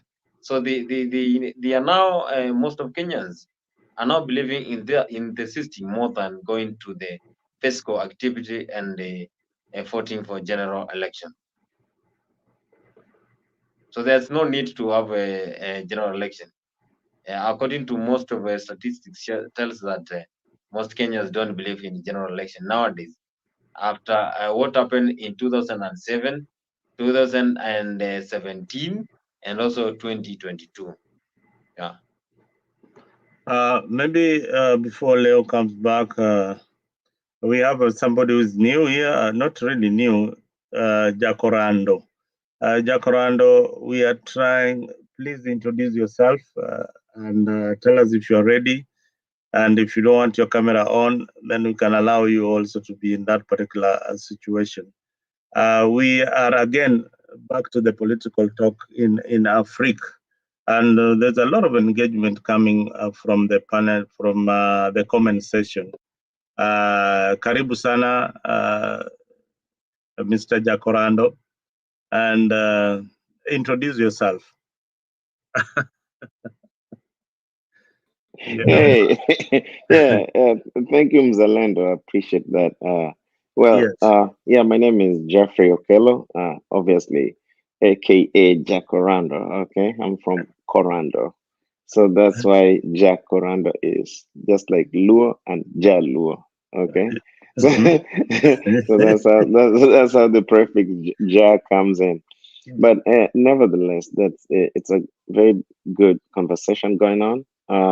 I think I know Nick for a long time, okay, from my childhood days to present. So for him to host this show is actually a big commitment and the love of his country and the loyalty that he wants. And also at the same time, the great expectation that he misses for the kind of Kenya that we want, right? So thank you, Mzalendo, for doing this and having this show. And also thank you for the other speakers as well, devoting your time, discussing your national matters and how it affects people. And that it starts from this, democracy, a young democracy like Kenya needs this kind of conversation, especially from the youth, so that they can chart their way forward past all these mishaps that they have had in their electoral systems. Uh, so anyway, in terms of, I see you're written the mountain erupts. I don't know what that means, but if there is any Mount Kenya that erupted, I just saw it on Google Earth that it's still very active. Okay, so Maybe can I take him through? Can I take Jakorondo through the mountain that we are talking of? Sure, yeah. Because Okay, Jakorondo. before you take me through, I just want to also make sure that the Lake Victoria is very calm and chill, and it's the water is very fresh. So You know it. yeah, you go ahead. Actually, because you've talked of Lake Victoria being calm, that one Mhm. tells me that you understand the context of what we are actually discussing. What Yeah. we've seen happening in the mountain ever since, Mhm. those people who are 30s and below, Mhm. we've always known a mountain that is strong and united, that even when one person speaks, even that person vending or selling some sweets on the streets and comes from the mountain will speak the same language. But from the 2022 general elections, things happen differently. So we thought that later on the mountain will have to put the house in order and have maybe a proper direction, or somebody who can be speaking on behalf of the mountain, or they can follow the same a line of political decision. But as it happens now, the mountain, we are having people who are speaking different. Like there's some eruptions. Everybody is speaking for himself or his or her group. And even the deputy president today said it, and he was calling on the mountain, the GEMA, that is the Gikuyu, Embu, Ameru, and the Mbere, to come back together and speak as a community, politically or economically or whichever way.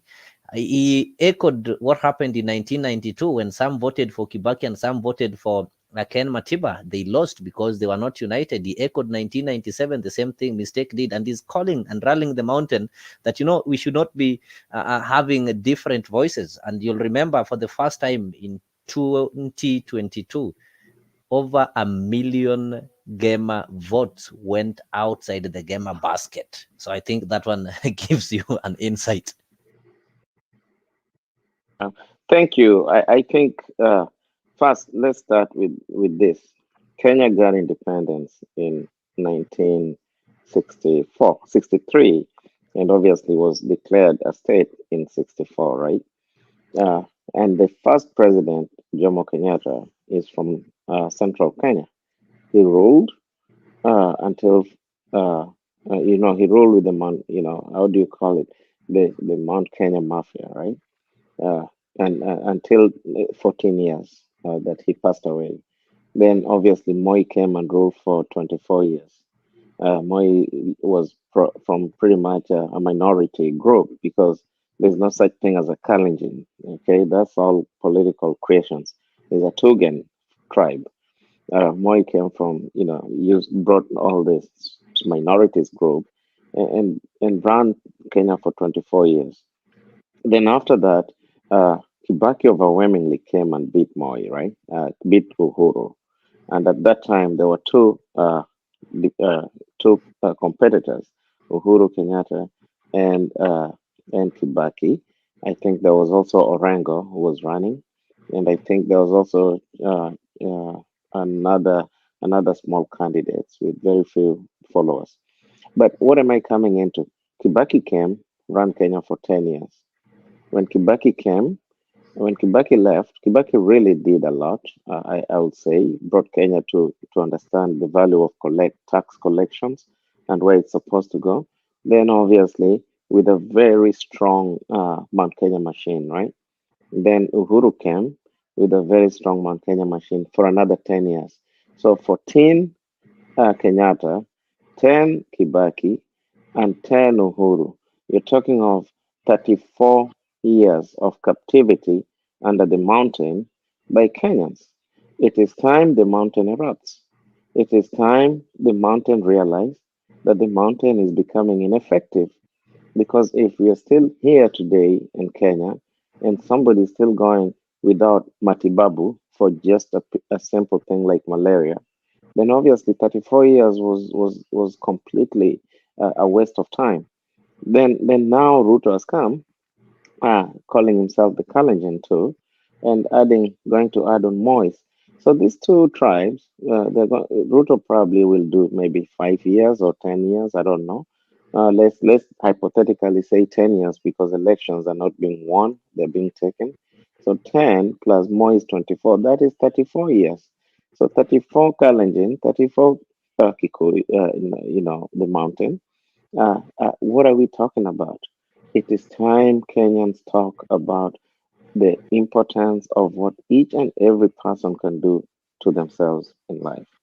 Because 34 years of Kikuyu, 34 years of Kalenjin, and Kenyans are poorer compared to how Wazungus left. It is a shame. It is not even worth the discussion. And I ask Mzalendo, next time, please focus on the bigger thing of Kenya. Let the mountain erupt and let the mountain be declared flat because at the end of the day, whether the mountain was there or not, me as a person, it does not add value to me. And it does not add value to somebody in Kisi who is selling bananas. Or it does not add value to someone in Coast who is just making money through tour guiding the tourists.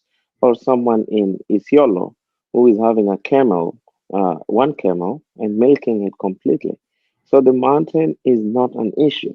Let the mountain be an issue in the mountain area, not a Kenyan area. Let Kenya start thinking about what is really good for the national good. Whether, I don't know, the president or the deputy president or his people are fighting, whatever, let them fight. They deserve to fight. Because at the end of the day, he's the one who said they're major shareholders of a country. Now let them fight for their shareholding capacity. Okay, we will fight for the national good, and I think that's what the discussion ought to majorly focus on. I think people should talk about one thing: the nationalization of food capacity. Okay, uh, the nationalization of opportunities, equal opportunities, the nationalization of private industry, building capacities, and the nationalization of unemployment issue, okay, and then the nationalization of mental health issue. That's what Kenyans, that's Mr. Lendo, that's what you need to tell people to discuss, not the mountain. Let the mountain burn, let the mountain erupt, let the mountain flatten. At the end of the day, the mountain existed and it never helped me and you included, and it's not an issue at all that should be talked about. I hope that makes myself clear. The water in Lake Victoria is very chill. It produces fish for all over Kenya, and actually some is being exported all the way out of Kenya. So the lake is feeding the whole country. I don't know if the mountain was really being climbed by everybody in Kenya. So I hope that makes sense. All right. Let's go for a short commercial break. On that note, you have introduced the issue of fish. Let's go for a short commercial break and make sure you order your fish from one of your own.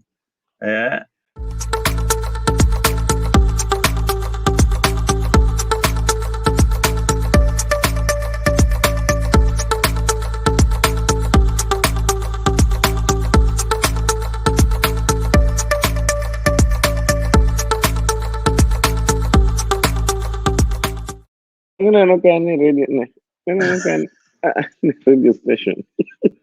You can switch off your mic, Jeff, when you're talking to somebody in the background. We don't want to hear that. Now, yeah, you can order your fish Tell us about this fish, Mr. Boni.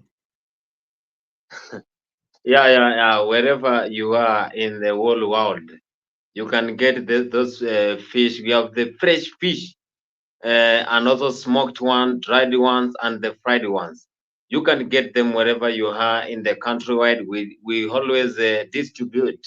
We deliver in the doorsteps. You can reach Madam Nelly Noel Anyango through 0799049181 or unaweza mpata pale kwa page yake ya Facebook ambayo ni Nelly Noel Anyango.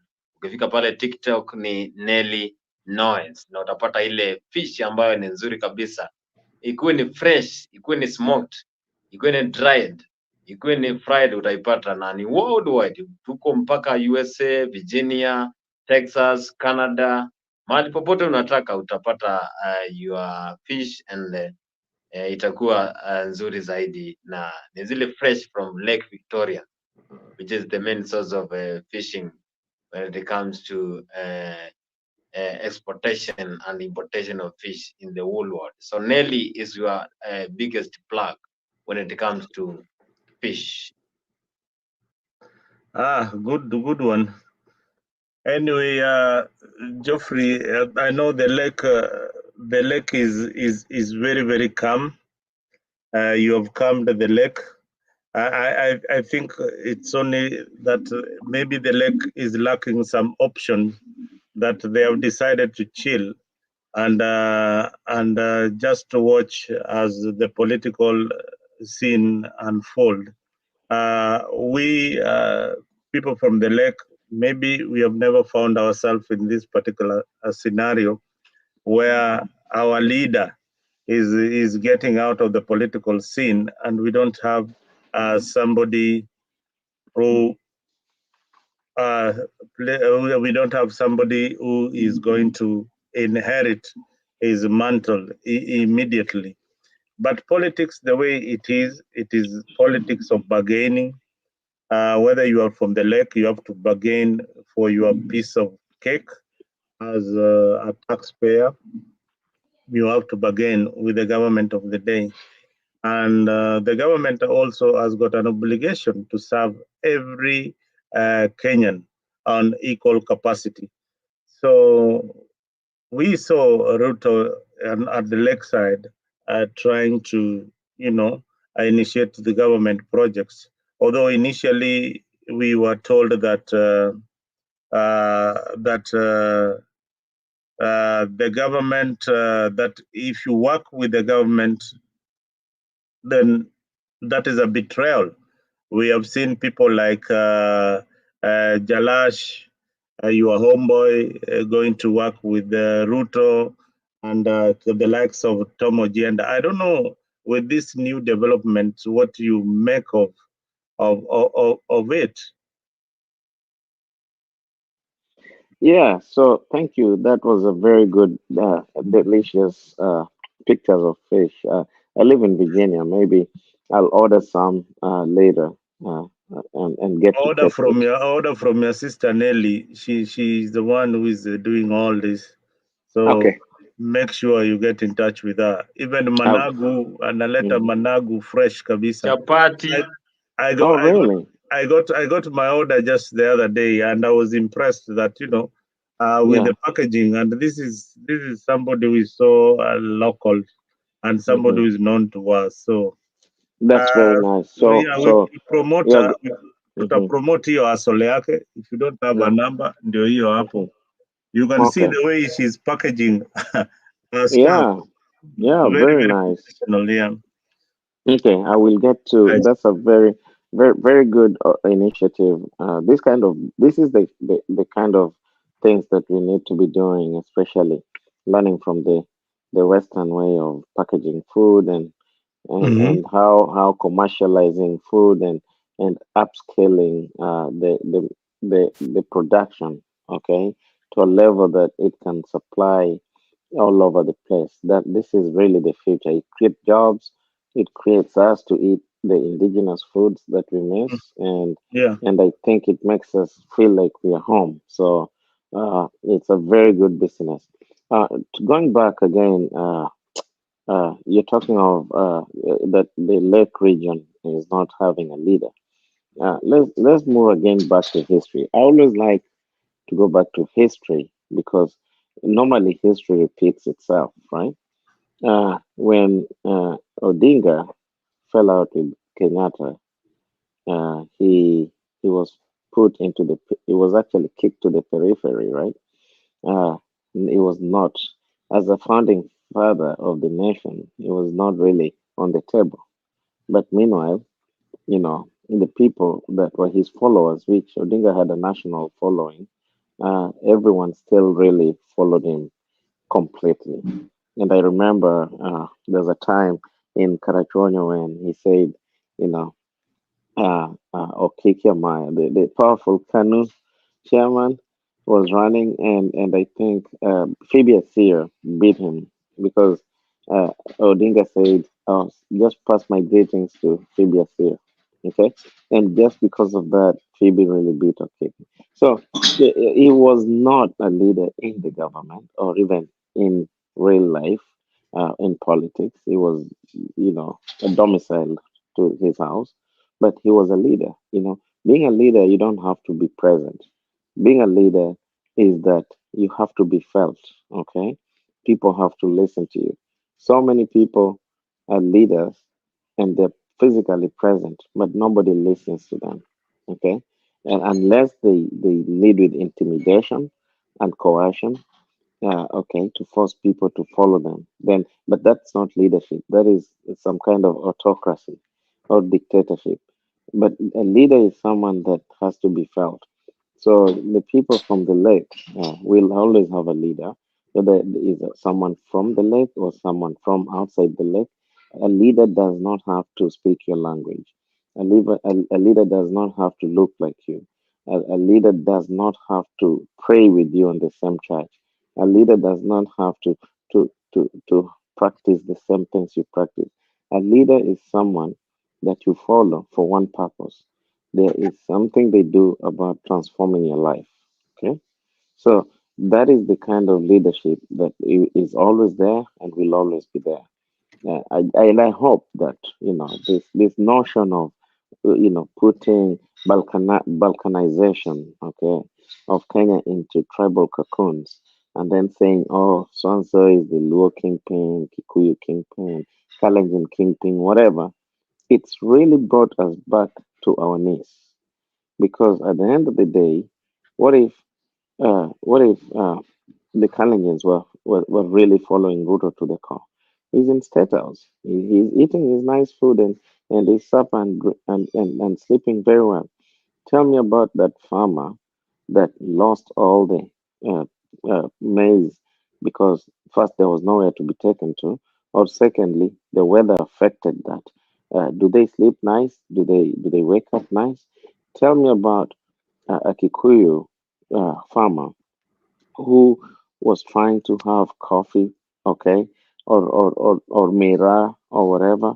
Do you think they sleep nice uh, and eat well? But look, the deputy president is Kikuyu, and he's sleeping well, and he's doing his thing. He's going around. He has his security, he has his choppers, he has his guzzlers, everything. So, to that person who is being touched, okay, they have a leader somewhere. Could be even the chairman of their association for farmers. Okay, that is their leader. A leader does not have to be a political leader too. And again, besides balkanization, we have to depoliticize uh, things.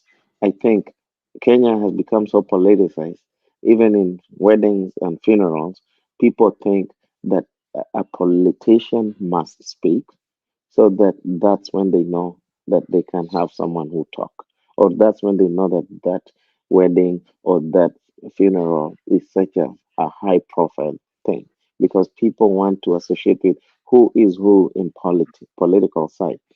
On the contrary, in America, nobody gives a damn about a politician, right? Uh, you know, everyone is powerful in their own capacity, as long as they're hardworking, citizens who give back to their communities. So there is always a leader for everybody, and somebody's exit or to get an opportunity outside Kenya for their own advancement. I'm not against it, but I don't think it should be used as a vacuum to kind of sway people into some kind of political decision making. I think everyone is struggling now to raise money, take their kids to school, unemployment, mental health issues. Okay, a lot of young people are dying because of diseases that never had been witnessed. And I think that is the focus. Where are the leaders that help Kenyans? Like to really overcome all these sad events. Okay, that is the leadership, Mzalendo. Another thing is, I think the last question. I don't know. Can you remind me? It was a two-part question. Uh, there was another last question that you brought in. If I can chime in on it. Yeah, I think you've answered most of the questions, but Mhm. I would want you to answer this one question that Right. we really tried to answer. Hmm. Some of the people in the comment section are asking. Maybe you have Hmm. a different view of looking at things, Hmm. and there's a guy called Larry. Hmm. Larry asked one question which I felt that was very, very important. Hmm. Uh, one last question. One last question before I make a final call. What is the purpose of Kenyan elections if we can just end up by rigging and bribing? Oh yeah. Well, that is a question that will continue to exist because the winners uh, win by taking advantage of this loophole. Okay, so they cannot get rid of something that helps them get into office, and they can also not get rid of something because they know the sweetness of sugar in those offices. Okay, so it's Kenyans must brace for this. The only thing that can change this kind of issue is when all Kenyans, regardless of tribe, come up and demand either they take over their country or the leaders resign and then they get to choose whatever they want. Okay, whoever they think really uh, can change them forward. That is when they cannot stop complaining about elections. But look, for example, every election is being rigged or whatever, right? But look at the Kenyans themselves are so tribally divided. How can you complain about rigging? Yes, yet Kenya itself is a tribal country. Okay, so the leaders are taking advantage of this fractured environment where this tribe votes for that tribe votes for this one is given prime minister, this one is given minister, this one is given chairman of what, all that nonsense. Okay, that helps individuals. At the end of the day, this can help Kenyans only if they go beyond personalization and beyond thinking that it is our turn. It is never your turn. It is a turn for the politicians, okay? All politicians, I say, they have one tribe. They're all in one tribe because they all know the sweetness of those positions. So Kenyans must take ownership and must talk down tribalism and must stop this issue of it's our time or our person is being targeted or our person has been given a job, blah, blah, blah, all that stuff that really is nonsense. At the end of the day, a minister, yes, is from your tribe, but a minister should be a national minister. He works for the whole country. So the way he's going to treat you as a tribe mate is the way he's going to treat someone else all across the miles away from you. Okay, that is the thinking they must have. The one last thing before I leave this topic is that they must stop the notion that for you to win, someone must be having a lot of money.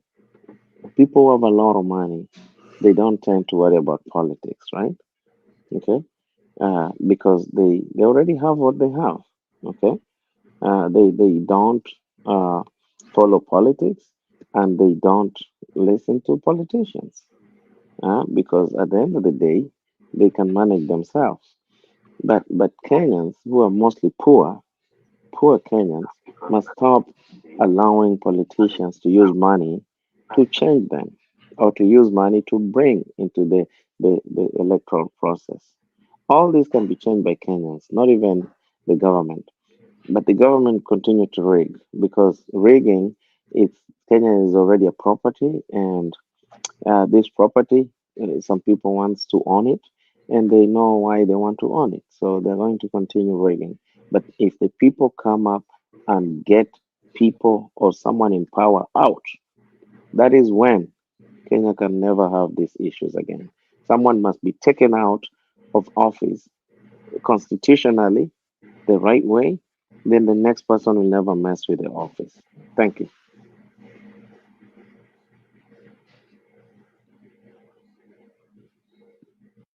The mic is off, Mr. Leo.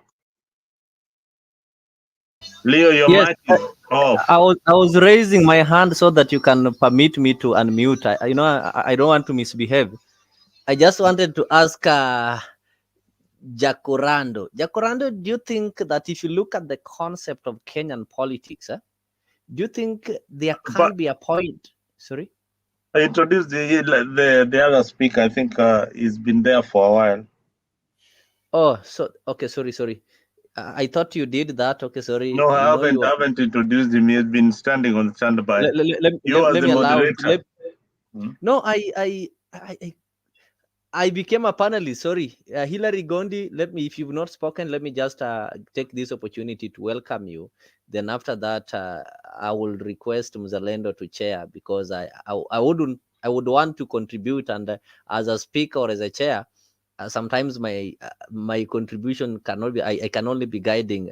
So let Gondi introduce himself and the way. I know he's been following what we people have been saying since we started, and he can also give his opening remarks and weigh on some few issues that we've talked about at his own the decided pace, or maybe in his own order. So Gondi, karibu sana. This is Afrique 24-hour TV.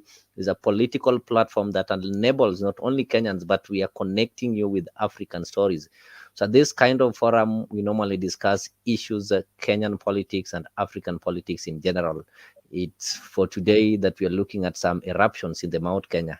Mount Kenya is so key when it comes to the politics, defining the politics of Kenya. You cannot talk of politics of Kenya without talking about Kenya. Right from independence, you start with the Mau Mau. Despite the fact that it is not only the people of Mount Kenya who are members of Mau Mau, but you look at the geographical base of Mau Mau. So when we talk of Mount Kenya, it's so dear, and it's a core, like it's a pillar in the Kenyan politics. So right now, the Mount Kenya that we are seeing is not the Mount Kenya that we need to read about. It is not the Mount Kenya that some of our parents or some of us saw when it came to political decisions. So there are some eruptions. Could it be that because of the Generation Z, so now people are able to think of themselves, or they've now realized that they don't want to use a lot of energy in politics, and say they want to divert this energy in some other sectors. So karibu sana Hillary, and feel free to air your views here at Afrique 24/7. Thank you. Okay, so did you were to ask me a question, right? Actually, I wanted to respond to my brother Jacorando, and only to realize that you've not been given an opportunity to utter a word. I dropped as a moderator, and the moderator in charge maybe still revert those roles to be. Okay. I actually thought that you are still moderating the show, but you've been following the show. You've been a good moderator. Let me now allow you, because I know you are from Azimio.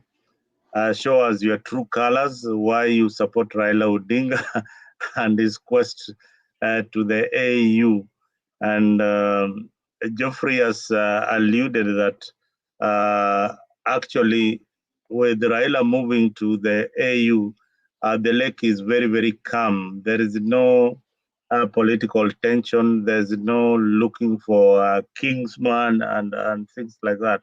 Leo, let me ask you, did you ever anticipate that one Raila Odinga would join William Ruto? Okay, just a straight answer on that. You know what is happening? If you followed Raila keenly, Raila is somebody who is outgoing, who can work with almost everyone. There are some that we read in history. The same Raila worked with Moi. Moi, the person whom is believed to have tortured him, the person who believed to have really frustrated his political life, and despite that, those kind of things made him strong. Raila worked with Kibaki, somebody who betrayed the political agreement that they had in 2002 when they were forming an ARC, and again is believed to have rigged him in 2007 elections. Raila worked with Uhuru Kenyatta. So Raila working with William Ruto is not a surprise to anybody who've been following Kenyan politics. So it tells you the kind of the person Raila is. Raila is somebody who doesn't have grudges with anybody. He's somebody who will settle for less as long as the majority are benefiting. So who are the majority? Somebody will tell you, when Raila works with Ruto, it is for his own benefit. Forgetting that when Raila and Ruto are at war, the business is not thriving in this country. So how many people are doing businesses? So them coming together is helping the majority. And you've asked a good question. Somebody have said that the lake is calm. Yes, the lake is calm. If you've been raised in the lakeland and you know the true history of the people from the lake, or you are true Luo, forget about, we have Luos and we have true Luos. You are really a true Luo. Your mom did not come with you from a different, maybe, community. Then you have to understand that when it comes to Luo culture, you don't discuss how you are going to inherit somebody's wife before they are buried. Even if they are sick in bed and they are going to die, they're not going to make it. Matters of inheritance are discussed once somebody have been buried, and there's something they call Yuayoliel. Literally translated to mean sweeping the the grave. That is after 4 days is when you can discuss it. So you are alluding that the party belongs to Raila. Actually, I told you this is something that he owns. And if you use that kind of analysis, does it mean that the immediate family is the one that is going to inherit, the mantle? Those are two questions. Number one, I'll start with the last one. It is not the immediate family to inherit the mantle, but the person who proves himself. I'll explain that one to you later. When Jaramogi died, what happened? People expected that people like Orengo, who are close to him, are the ones who are going to inherit Ford Kenya. What happened? Raila proved himself. He emerged from nowhere. He was not Jaramogi's favorite, and that's a story that it is in public domain, and the people have crafted the story.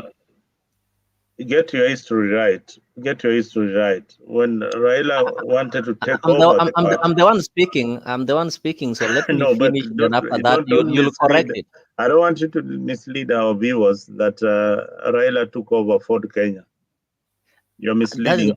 I've not finished. People thought that Raila was going to take over Jaramogi. Jaramogi was the leader of Ford Kenya. What happened? Raila emerged, and when he realized that there are people who had already aligned themselves to take over Ford Kenya and take over Jaramogi's leadership, he decided to form a movement. And that one answers your first question. Does ODM belongs to Raila? Yes, ODM is Raila. If today Raila resigns from ODM and joins UDA, ODM will not be there. All those members will follow him in UDA. And that's why I told you, don't encourage promising politicians to form political parties. Instead, tell them to look for followers. Tell them to look for people who can be ready to die for them. Tell them to look for people who can loyally follow them. After that is when they can form political parties. Political parties in Kenya is not about ideologies. It is about who can listen to you.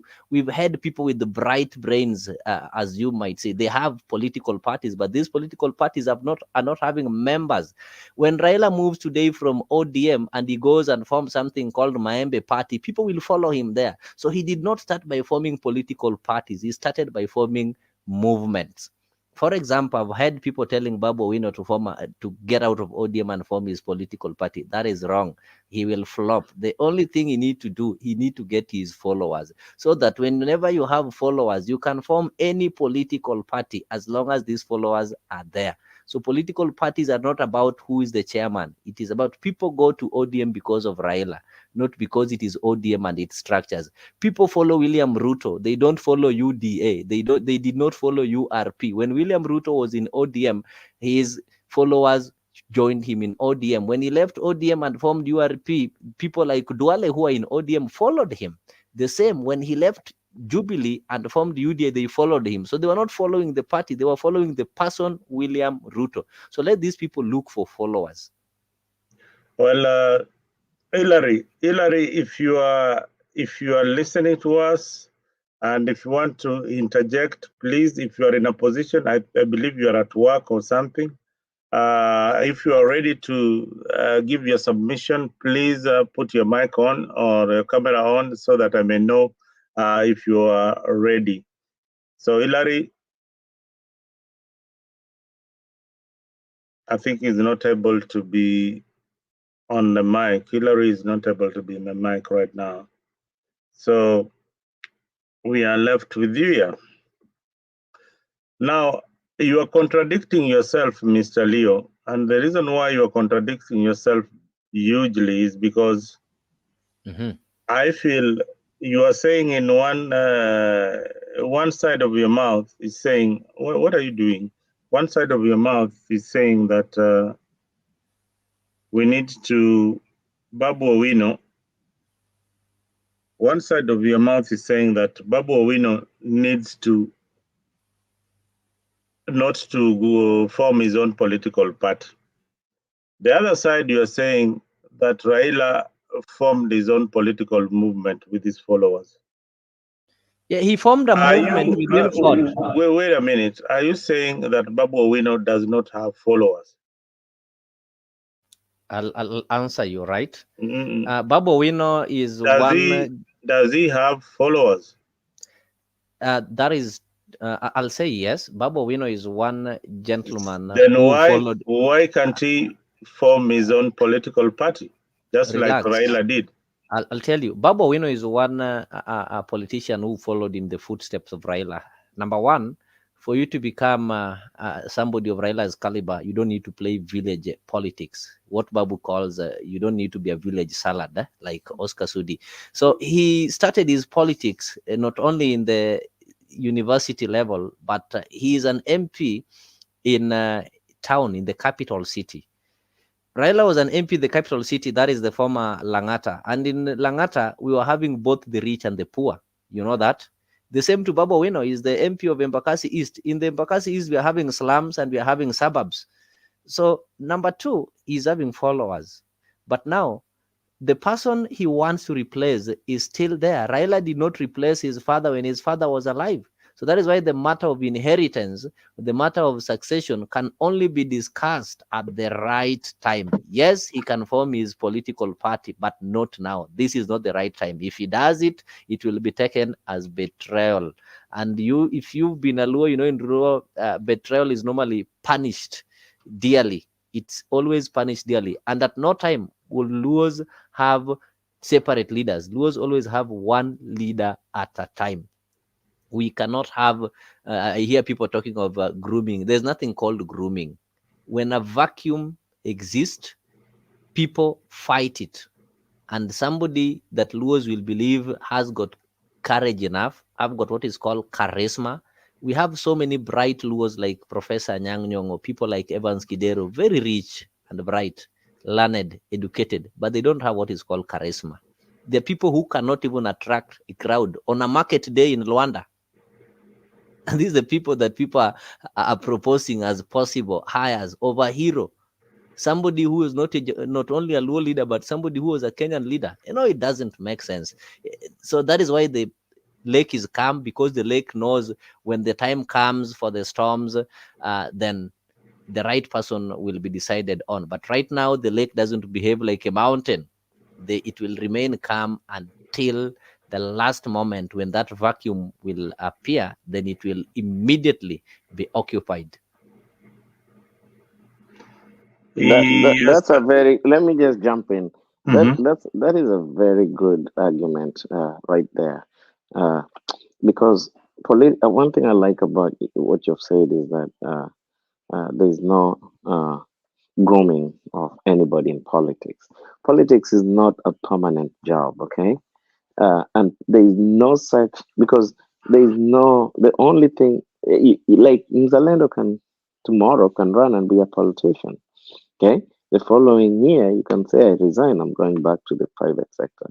So there is no such thing that once you're a politician, you become a permanent leader forever in politics. No, that is wrong. In fact, politicians should not even be paid salaries. It should be people like me and you who, who actually have a job but wants to give part of their time to ensure that there is a proper governance in place, there's legislative process happening, and all that. I'm from Virginia here.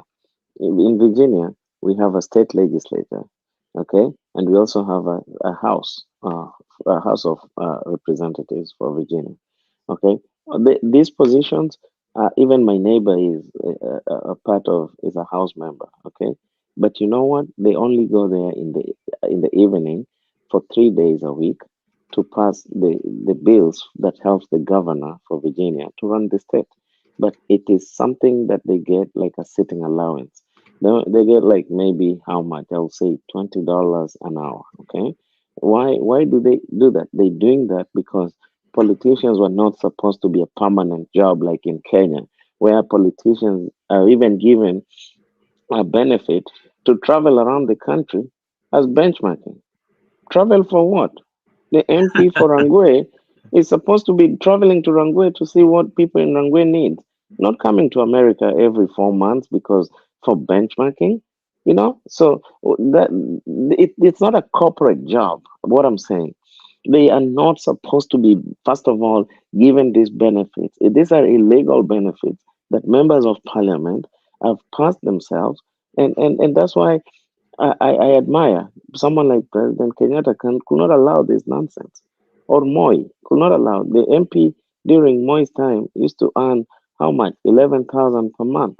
Yeah? In the land, you know, your dad was a friend to a lot of politicians. Some of them didn't even have cars. But today, there is a grant of buying a house. There is a grant of buying a car. Every 3 months, they are going to America, Europe, I don't know, Singapore. All this nonsense that does not help the people of Kenya with. So what am I saying that? For any leader in politics that wants to exit, go. There's the next person coming in. It can be me, it can be you. It doesn't have to be whoever is in parliament now because they also don't know their fate. So politics is not a permanent job. These people are illegally taking this country at ransom. They need to do what the legislative work is required for, which they have completely failed. They want to come to America to learn how Congress works. They want to go to Britain, how House of Commons work. One is in Canada. They go back to the funerals. They announce, oh, nimeingia tu hapa leo kutoka America. For what? You came here to visit your family members and to drink alcohol and run around in strip joints and wasting public money. Then you go back and tell people at funerals, oh, nimeingia tu hapa from America or Canada or wherever. These people have lost it. They have lost it. They don't understand what servant leadership is about.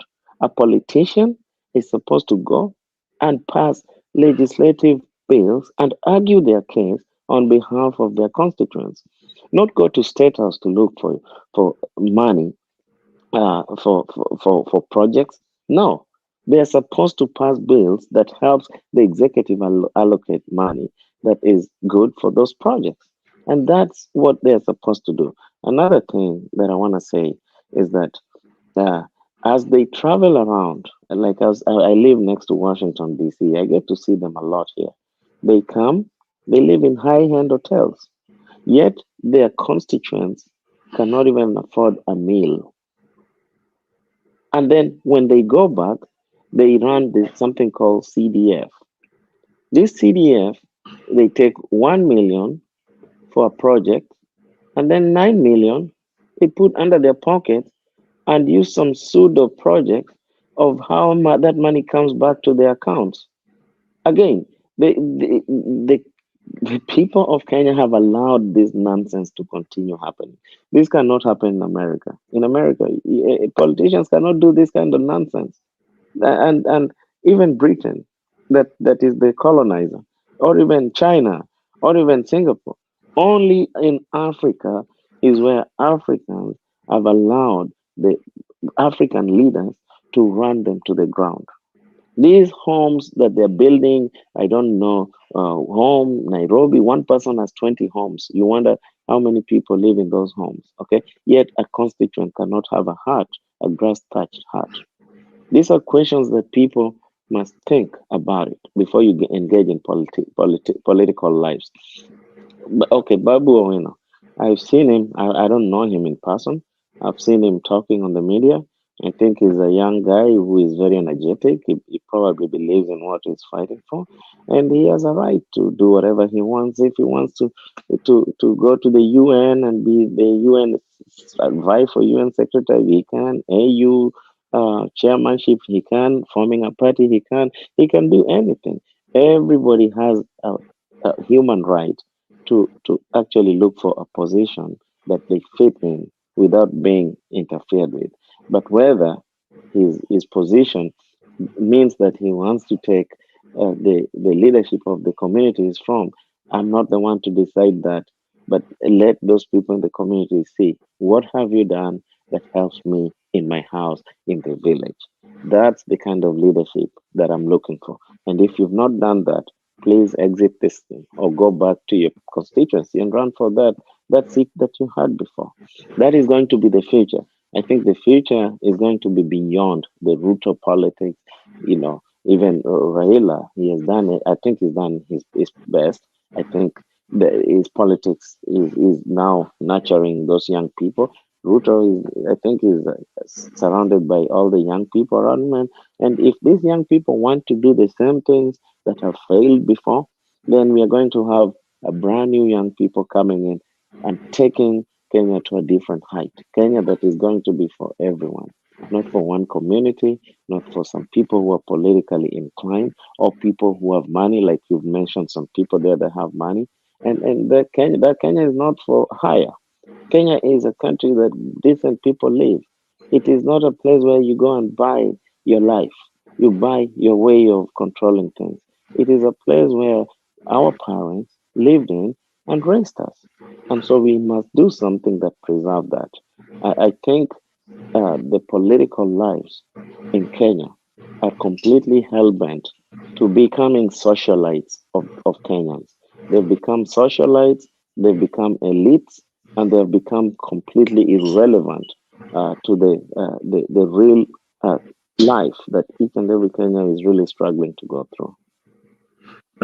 Jeffrey, thank you for that, for bringing us to a very important dialogue that we as Kenyans right now, are we in this place where we should follow politicians? Are we in this place that we should follow Raila Odinga? Leo, I want to take you back, and this is what tribal politics has brought. Immediately when Raila fathers died, Jaramogi Oginga Odinga, there's a vacancy that fell in to add the Ford Kenya.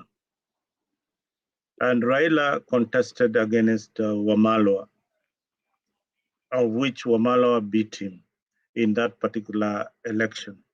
So after Wamalwa beating Raila, what Raila did is he moved with his Luo followers to form a political movement, meaning he didn't believe in democracy. He didn't believe in that particular election. And since then, we have not had recovered from that kind of division.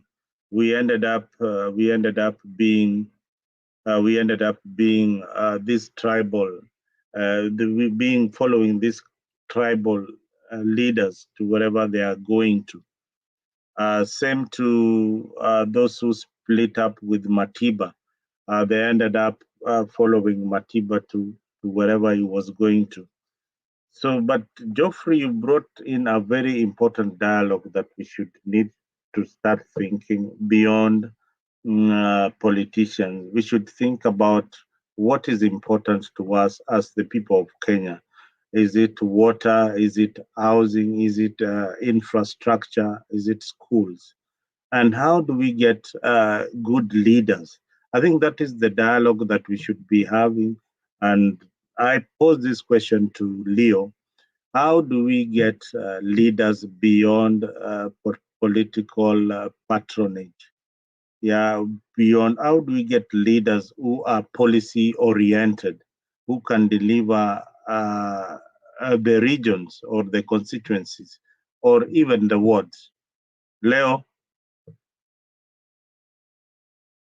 Can you hear me? Yes, I can hear you. Or what happens? Okay, I'll not go into what you've alleged, the election that never materialized. Which What is election? happening? No. The Ford Kenya elections in 1995. So I'll not go into that debate. But what I'm saying is this: you know, in politics, it's just like an education system, and most of it is normally transferred from one generation to another, and the people learn from the ones who lived before them. Or somebody will tell you that there are some regions, that there are some myths that have always been transferred, and it will take time to change it. For example, in Kenya, it will take us a century to change the political setup that we're having currently. Our politics is tribal based. In some countries, when you go, you'll find that the politics is religious based. But in Kenya, it's we are lucky that majority of Kenyans are Christians. So there's no way we can have a politics of Christians versus Muslims, or Christians versus Buddhists. So what the only tool, the only thing that can define our politics is our tribes. And politics is whereby it must be us against them. You have to, that is the politics that we'll be playing in Kenya. Like today, it will take us time so that we get out of that politics that is not like right now. If you go to Central, if you listen to Gachagua, what is he saying? He's telling the people of Central. Sorry, Leo. You support Raila because he comes from your tribe. I don't support Raila because he comes from my tribe. Yeah. I support Raila because of, after looking at the positive things about him and the negative things about him, I realized that he's done much better to better this country than the evil things that he's done. I'm not saying that he's clean. He is also having his shortfalls. But if I look at the positive positive contribution, they override the negative contribution in this country. So if I have now to weigh Raila and other leaders, there's somebody who said, if you must have something to die for. Raila has got something that you say that you can say Raila did this, it was positive, he did this, he did this. So if you look at the positive things that he did and the negative ones, I find the positive ones are more than the negative ones. Then that one gives me no any other option to support Raila. If today I was a Kamba, or I was a Digo, or I was a Kikuyu, I would still support Raila. Not because he's a Luo. That is why when somebody talking of when Raila gets out of this, then you bring another person maybe who is a Luo. I'll not support that person because he's a Luo. You have to show me what have this person done that can make me to follow him. So most of the people who support Raila, they don't support Raila because Raila is a Luo. And for your information, Raila have never been an MP in any part of the Luo land. Raila was an MP in Langata, unless you want to tell me that the people who voted him were Luos, which is wrong. Langata is largely Kibera constituency. You can't can't substantiate that. There was no Kibera constituency. Mzalendo, listen. We never had something called. Who are the people staying in Langata? Kalonzo is a resident of Langata. Is Kalonzo Langata constituency is largely dominated by people living in the slums. if I can answer your question, is largely dominated by people We have living in the Nubians slum. there. Are those ones Luos? Don't we have They live. Nubians? Listen, majority of Langanta constituents are Luos. That is a fact. It All can't be right. So substantiated. there are facts that you can't deny. Let me try and bring in this question that my brother Eli encountered it during the Oma Bay investment, and this is somebody who lives in Europe. He has he went for the investment conference. I think Geoffrey, we discussed this the other day when we had somebody who was also who also wanted to invest some, who also wanted to showcase his idea, and the amount that they were putting up there for people to come and showcase the idea was too much, especially when you are coming from outside. If you are a local, then they would charge you averagely 50,000. So Eli, my brother, who is also from Homa Bay, had an idea on sports according to his text that he's writing, but he could not. He changed his mind.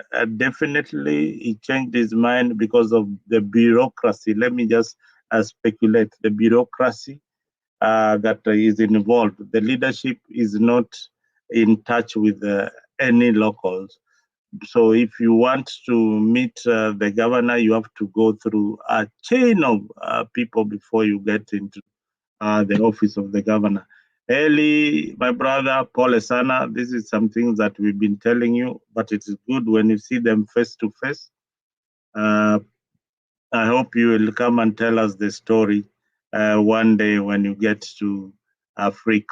Asante Sana, thank you for being part of the panel. So, Leo. Yes. I want you to get out of this mindset that you have to vote for somebody of your tribe. I want you also to get out of this.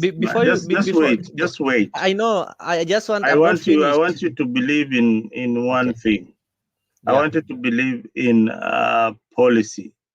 If I ask you today what Raila Odinga stands for, you will not be able to answer me in that particular question. So many people have asked. Just ask me, I'll answer you. You've not asked me. So don't say I'll not what, be able. What does Raila Odinga stand for? All right, I'll tell you what Raila Odinga stands for. And before I tell you what Raila Odinga stands for, not before you tell me. Just tell me. That's a straightforward question. I have to build my point. Baba stand for? I have to build my point. Okay. Number one, we're in Africa. This thing called democracy, elections were never part of our culture. If you understand African culture, we were having some hereditary system of leadership whereby if Nick, you are a king, if you pass, your son or your daughter, like in Ghana, the old Ghana, the Shanghai kingdom, it was the daughter or something like that, becomes the next king. So this kind of where majority decide through elections was borrowed from the Western cultures. But it is not working in Africa. I've lived in Somalia for the last 5 years.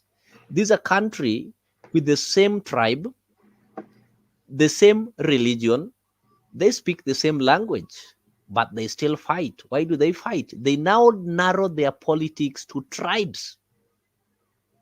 Go to Nigeria, it's Muslims versus Christians. So there are some facts that we cannot run away from. These were Western kind of ideas that we bought, but it takes time for them to fit in our setup. When somebody like William Ruto comes and tells you that we have to fight a dynasty, he forgets that after he became president, his daughter or his son will become part of the dynasty. He forgets that the very people that he invites are like the king or the whatever of England. That is the longest dynasty that we're having in this world. So what does Raila stand for? Let me answer you so that you don't say I'm dodging the question. Raila stands for majority, the silent majority who are being oppressed. That is why Raila will call for a demonstration to demonstrate for somebody who cannot be able to afford unga when he himself he can afford sacks of unga. Raila stands for reforms. That's why he will keep on reminding you that the constitution is good, but we have to make some changes. Even the American constitution was changed, I think, a year after it was promulgated. So those are reforms. We need to know that we are making laws for ourselves. And if we find that any part of this law is not benefiting us, then we have to change it. Number 3, Raila stands for integrity. He is the only person who will face an oppressive government and tell them that what you're doing is wrong and you need to stop it without going to court, and those government will have to listen. That is why majority believe in him. So if you find yourself not believing in Raila and so many people are believing in him, then you are the problem, not Raila. Okay. If you find yourself believing in, if you find yourself not believing in Raila, then you are the problem. If you find yourself believing in Raila, then you don't have a direction. Just like you don't have right now, you don't know where to go. If you find yourself believing in Raila, then you are left in a limbo that you don't know who to follow.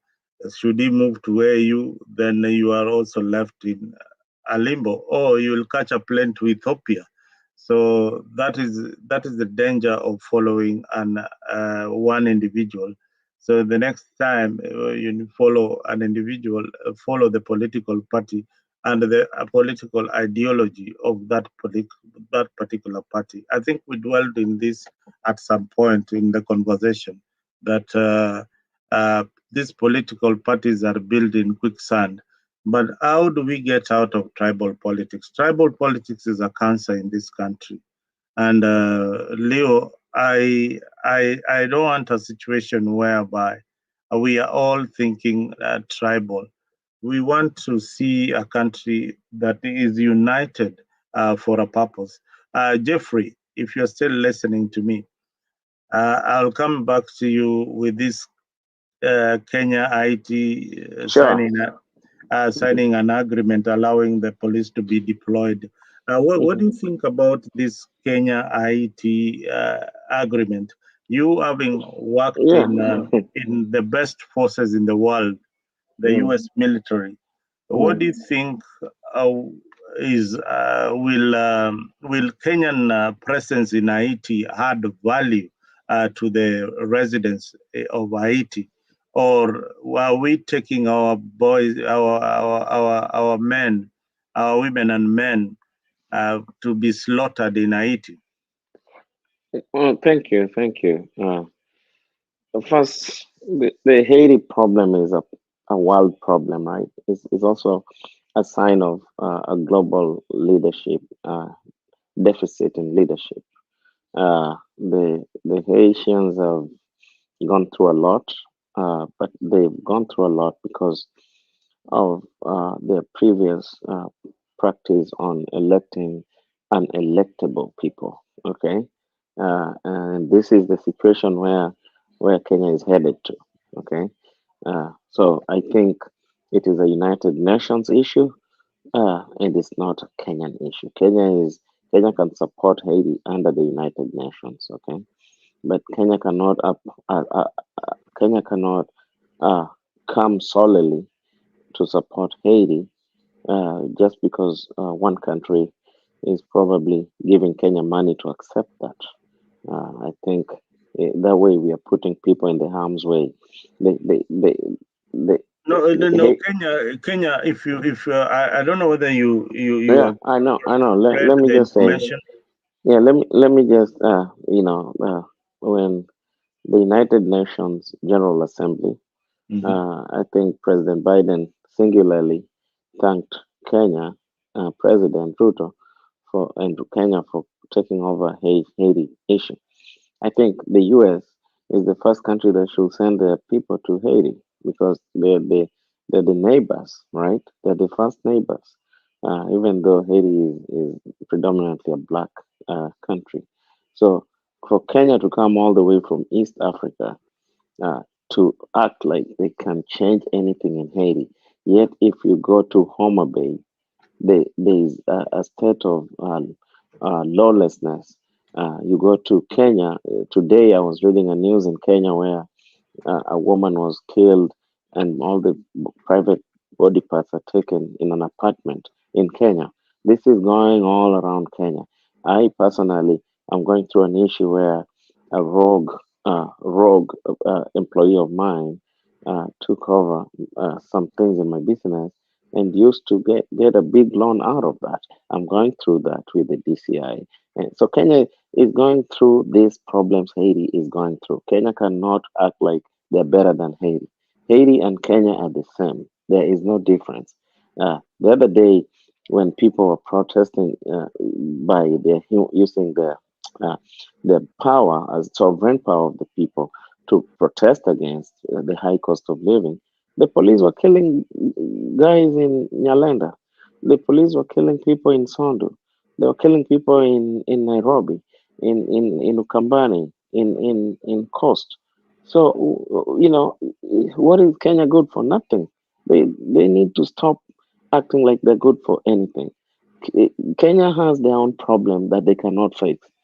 So they cannot jump the broom over here to be acting like they are saints to take over Haiti from their deep problems. Kenya have those deep problems, and Ruto needs to tell the truth. Stop lying to someone like President Biden for the sake of getting funds from the U.S.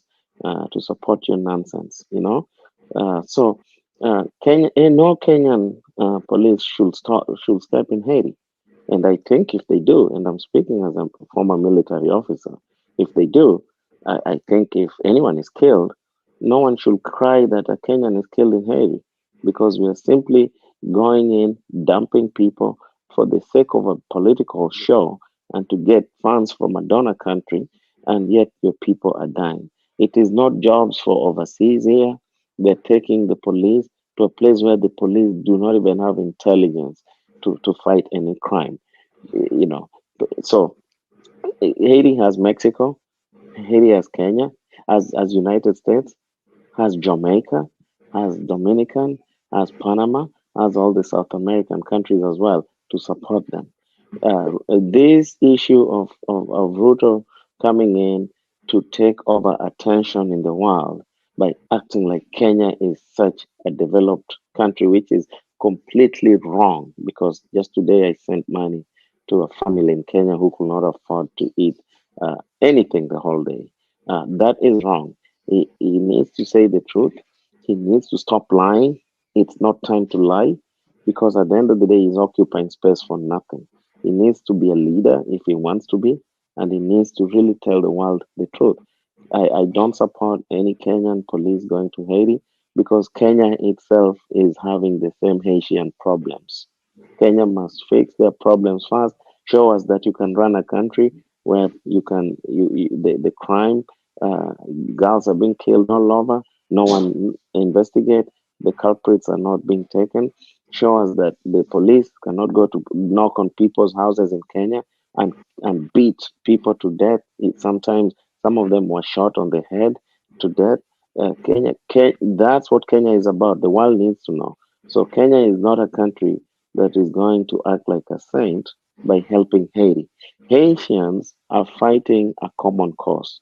The common cause they're fighting is banditry, criminality, and also oppression by political powers. That's what Kenyans are going to also fight for in Kenya. So, I'm again as a veteran. Uh, I think no Kenyan should step in Haiti. Kenya must. All those police officers need to be investigating and apprehending all those people who are killing Kenyan girls in Airbnbs and apartments. All right, Hillary, thank you. Thank you very much, Geoffrey, for that statement. I will come back to it and tell you that Kenya is leading a delegation of many African countries who are sending their troops to Haiti. And the American initially had sent also some of its soldiers to guard the embassy and things like that.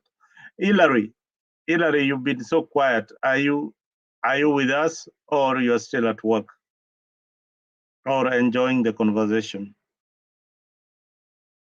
Can you put your mic on? Okay, Hillary is still at work, but he will come in at any given time. Hillary, if you find time, just put your mic on and interject. You've been there for a while. Let me introduce Kenya Revolutionary. Kenya Revolutionary, karibu sana to the program. Hillary. Oh, Hillary. How are you doing, man? How is everyone? We are fine. We have been trying to look for you to contribute to this particular topic. I think you are listening on the background on the issues that we have raised. We have raised issues on tribalism. We have raised issues on the vacuum that is supposedly supposed to be there if Raila leaves to the AU. We are now on the issue of Haiti. Maybe you can jump in on a pet issue that you think that is so important to you, because this is a political Saturday, where we dwell on what happened throughout the week. Maybe just dwell on something that you feel is important, or something that Kenyans need to know. And introduce yourself, please. Oh, okay. Thank you so much, the host and everybody else who are here. Geoffrey, I see you again. It has been amazing, wonderful conversation. Today I don't go to work. Today I'm usually in church, so I'm just from church and back home now. Those who doesn't know me, I'm Hillary Gondi, currently staying in Canada, work here. I'm a Kenyan, raised and born and bred in Kenya. Thank you so much again, the host. I think the Haiti issue is so unfortunate that we are taking police. I'm wondering what the president is thinking. I don't know whether they are trained to work in a military field. It's so unfortunate. I think that was an unfortunate thing, and I don't know whom he's trying to please, because how can you take somebody's not trained in a military field to in a military where the war is? It is so unfortunate, actually, and I think Kenyans should come up to speak about these things strongly and to guard our people and to respect, I think, the military team, and I think that's why we have the departments of every department is doing their work. So what our president is doing today, we don't know where he made the decision. We don't see the legislature work addressing this issue. We don't see the judiciary. It's only the decision being made by the executive, where I don't know what the constitution say about that. I've not read it, but I think that it's not right to take the police to Haiti, and yet we have the military who can go there. And number two, about the political issue, what is happening, Raila going to AU, I think to me it's a good thing. Let him go there. The old guy is old now, and he need to find a way to rest. And going to AU is a good thing, because AU is now is a toothless thing. It's just there by name, but AU doesn't have power yet. We are seeing Kenya doing what they do, Uganda is doing what they want to do, those countries. But him going there, that will be a good thing for him to walk around to advise people as an old guy, which is that's a good thing in his political arena. And also, I think he's now getting at an age whereby in near future he's gonna rest. He's gonna not be able to do what he can do today. That's what I can say now, as I listen to other speakers. All right, thank you very much, Hillary. Let me bring in Kenya Revolutionary. Kenya Revolutionary, I've not seen you since Raila and Ruto had this famous handshake or this famous, unity and this quest for AU. I need your opinion on this particular issue. But first, introduce yourself. Tell us who you are, where you are listening from, because this is a completely new panel. These are people who have not met you before. They ought to know who we are talking about. Yeah, can you hear me? Can you hear me, Mzalendo? Yes. Okay, I'm Kenya Revolutionary. I have my channel on YouTube. You can find me there. I am speaking to you from Atlanta, Georgia, in the US. That's where I'm based in. If you want to get my views, you can just type my name on YouTube. You can find my rantings and ravings there. I'd like to say hi to everyone, I suppose, for those who haven't met before, and I thank you for your contribution. I agree with the gentleman that just finished that this decision by Ruto to send our troops in Haiti, whatever you want to call it, it's actually illegal. It's illegal. The judge ruled on it. I read that part where Ruto violates the law. It's on what's his name? Uhuru Court's Twitter page, where he highlighted the ruling by the judge and where he cited where the Kenyan government is actually violating the law, because it says in order for Kenyan government to send our troops, police forces in any country, they have to have the country that they're sending these troops to should have a reciprocal kind of law that says that they can actually send their troops also in Kenya, but it's not the case. So they cooked up some stuff, but it's going to happen. This is unfortunate because we all know, I've been saying this for a long time, Ruto is a colonial puppet. He's a Western puppet. And everything that the US says, he will do it, okay? So that's why he has to oblige. Now, regarding his handshake with, his agreement to support Raila's bid to the AU, why are we surprised? I'm not surprised. I just want to. I usually go to other pro-Azimio platforms to see their reaction, because some of them are starting to realize that Raila is not the person to take us to Canaan. Okay, he has proved that one more time, because I keep on asking them. So him going to AU, like the gentleman that just spoke before me said, okay, he's getting to a point where he's, Amezeka or whatever the case is. But shouldn't we hold him accountable? He's the guy who asked us to go to Mandamano. He promised to fight for electoral justice and all that stuff, open the server, all that. What happened to that? Now, I heard him say that that's in the NADCO report that's in the parliament. Again, we should remind Raila that another judge ruled that the NADCO report is not anchored in law. So what are they going to discuss in the parliament? What's there to discuss? The NADCO report is not anchored in law. It's unconstitutional. Okay?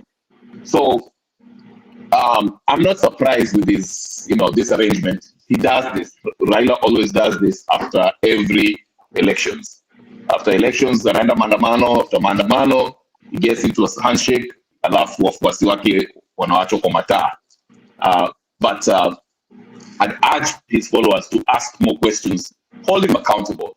You can't let people die for nothing and you come out and say, oh, I'm going to AU, I'm 2 hours away, you can give me a phone call if you need anything. No. You need to give us some answers. Why did you ask us to go to Mandamano? So that's what I would say about that. As far as Ruto is guaranteed 2027. In fact, if I was Kalonzo, he shouldn't waste his time and money and everyone's time for running around meeting with Gideon Moi. It's not a contest. Ruto will win, and and they will have Nyanza province votes.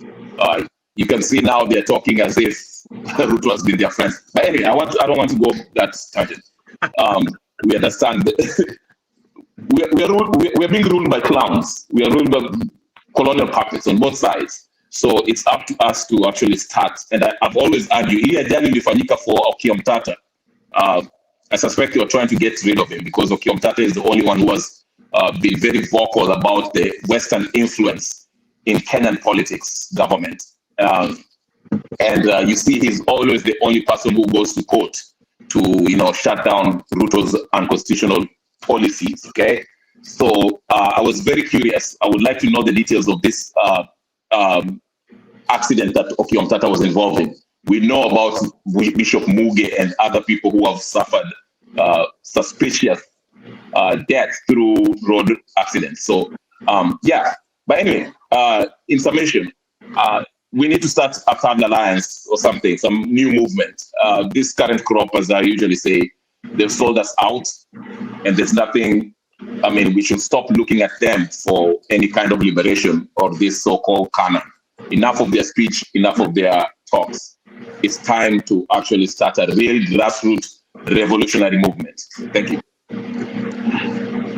Oh yeah, I've seen. I didn't see Okiya Mtata's accident before, but I've just now seen it on the internet that he had a slight accident. It was not a serious accident on his Nissan. This is, the funny thing about Okiya Mtata, and that's why he's becoming a darling of so many people. Is he drives a Demio. Do you know a Demio? Well, Zalendo, people don't gravitate towards Okiya because he's driving a Demio or whatever the car is. I have said why I look at Okiya Mtata in a different way is because first he has got he has a car loan that I don't know whether he has used it or not used it, but they are given car grants to buy any cars of their choice. I don't know what he did with that money. Perhaps that is a discussion for Okiya to tell us what he did with the money that we taxpayers gave him to buy a free car. Yeah, so these positions come with a lot of incentives. No, no taxpayer gave any politician money. Politicians allocated themselves money illegally because they have the illegal power to put all the things that come on that position. In a Western countries like the US, Congress cannot add salaries for themselves. Congress cannot allocate benefits of getting mortgage grants to buy mortgage. These guys, they live in the apartments in Washington, D.C., and they're from their state. So to retract that, Kenyans have not given any politician money to buy a house or a car. They put themselves to have these benefits that are actually legal. I just wanted to let you know that.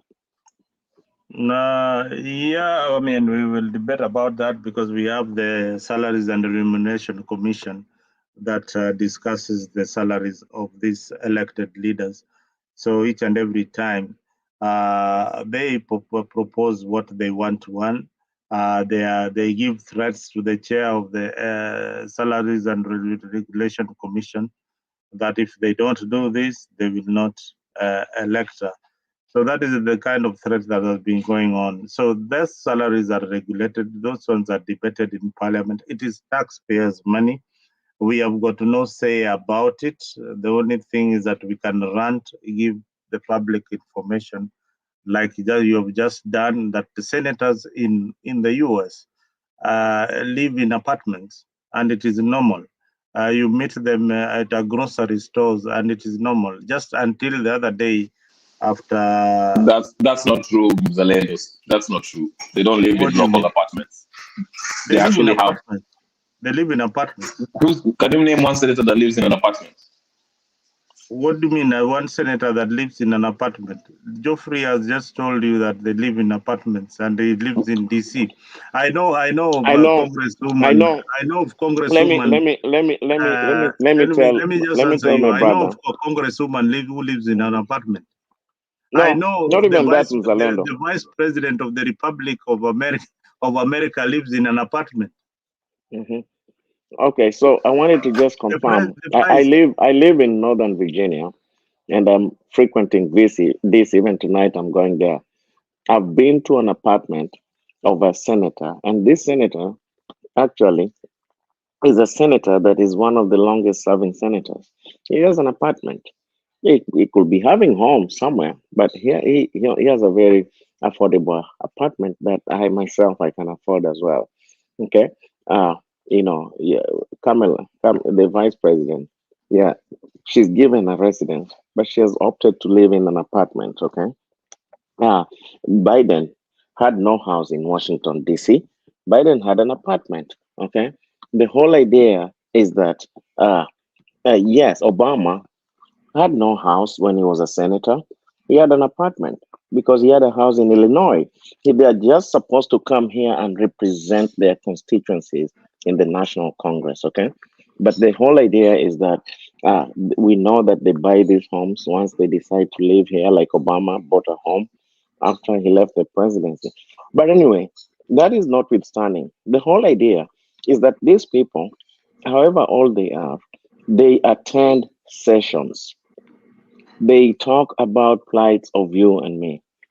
When there's an issue, for example, there's an issue to do with unemployment, these people can talk about it the whole night to find a solution for it. When there's an issue like the gun rights, okay, they discuss these issues and actually talked about it overnight, right?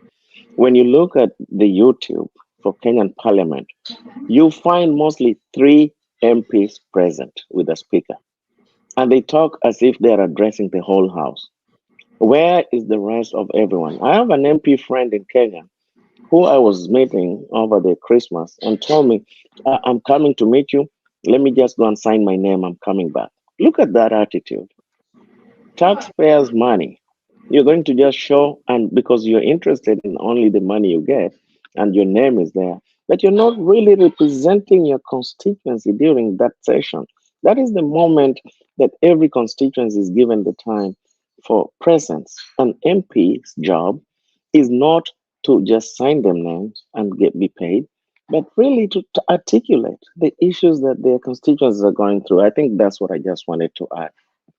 But you could be right that these senators have homes. But one thing I know is that there's a lot of congressional apartments around the Capitol Hill, and they live, actually, most of them live in their offices as well. No, yeah. Just to give you evidence, look, you can read that Senator Richard Dublin, Democrat of Illinois, and Charles E. Schumer, Democrat of New York, Representative John Miller, moved and shared an house in DC for more than 30 years. Can you imagine? They shared an apartment for more than 30 years. Right. The apartments we're talking about, I don't think they're apartments that we think about when we say apartments. But anyway, that's whether they live in apartments or not. I just wanted to add to what my friend Jacaranda said, which is very important, that the difference is there they talked about issues that affect their constituents. And again, for those who have not, I'm not advertising myself, check out my channel too. I named these 149 MPs that failed to show up when this affordable bill was being passed. They didn't even vote in absentia. Then to add injury to insult or insult to injury, our friends called a press conference and started complaining about the very bill that they did not show up to vote for. My friends on Dazimio. I'm not picking on them, but I've explained that to me, the way I look at it, it's a con game that we're being played. These people are working together, okay? But they want to fool the public that there's a difference here that, Ruto is passing these bills, he has captured the parliament. But if Kenya Revolution, why do you think that they want to capture our imagination that they are not working together? What do you think about what could be informing their, when they go out in the media? I saw Sifuna pulling up these acts in media houses. AD, when they go to the media, they really get into Kenya Kwanza. Yeah, but Bowina in particular, he didn't vote, he didn't show up, and he was right up front in the press conference. In fact, he made a statement. But like I argue this, they have to maintain that polarity, that difference. Because remember, if the Kenyan people, if they understand, if they realize that these two are not looking out for them. Because remember, even when after elections, when Ruto started messing up the economy and things were the taxes were high, whatever, there was a lot of discontent among the Kenyan people, complaining about the prices, gharama ya maisha, whatever the case is. So the opposition, since they had their own agenda, of course, the whole open the server and stuff, but now we're realizing they just wanted some key to chair in the government and AU. They did that by pretending that they were standing with the wananchi, or we understand your plight.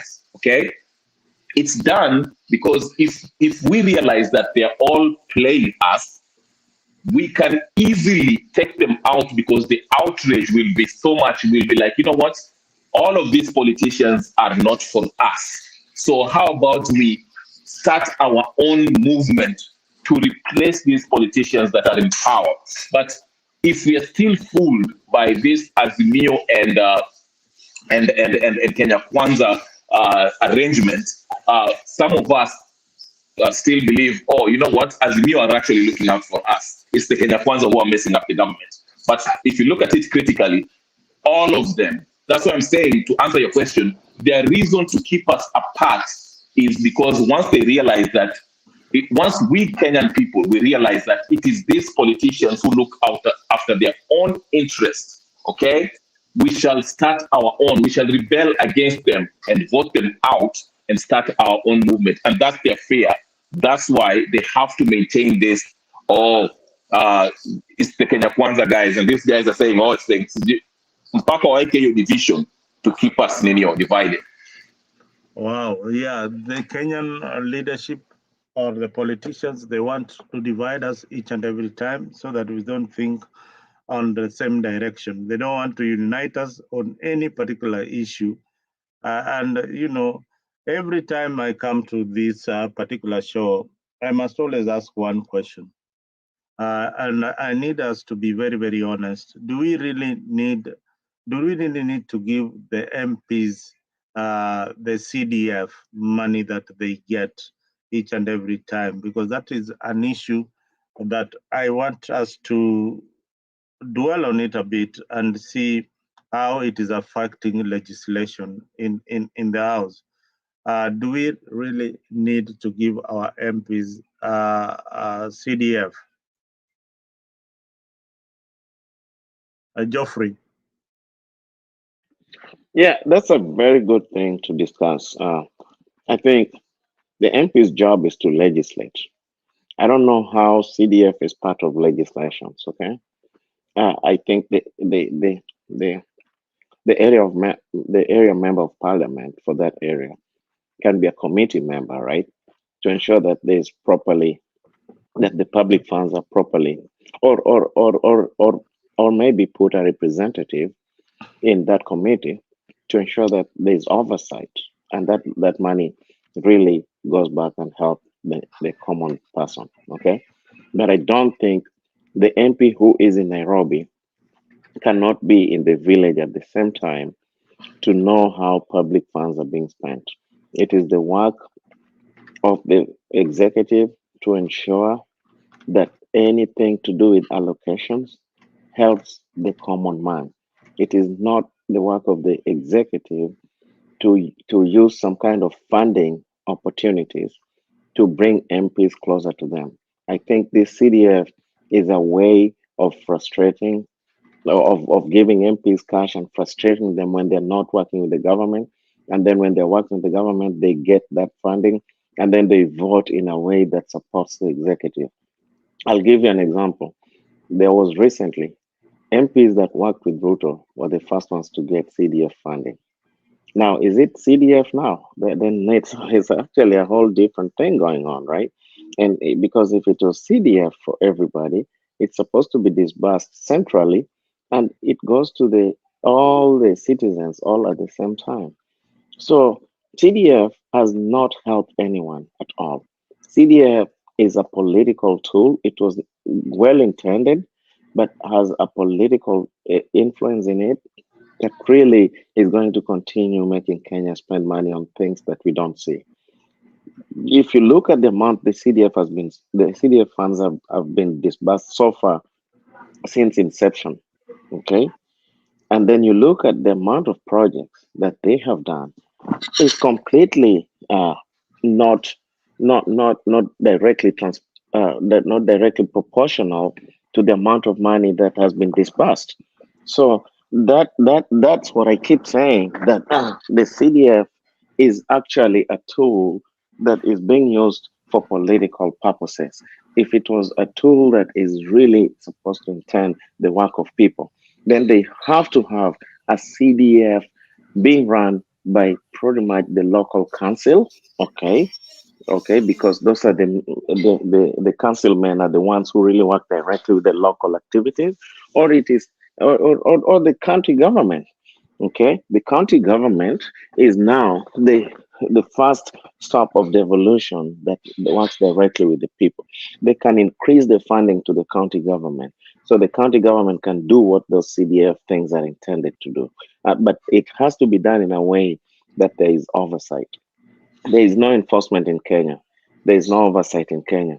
An MP can withdraw 10 million from CDF, gives 1 million for students for bursaries, okay, and then at the end of the day take 9 million, and then they employ their relatives and they set salaries for them, and then those salaries, for example, they can write that the chairman is being paid 100,000, while in actuality the chairman is given 40,000 and the MP gets 60,000 in their pocket. These are things that we know are going on.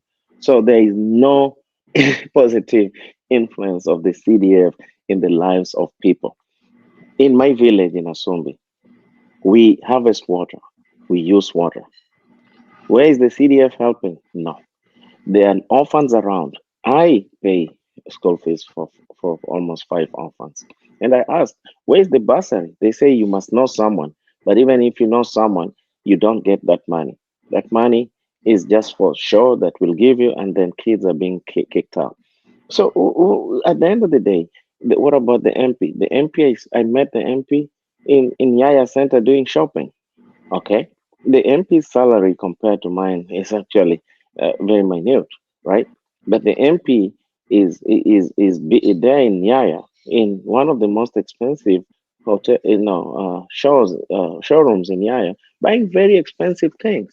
I cannot afford even myself to be doing shopping there almost all the time. Yet I earn even more money than the MP.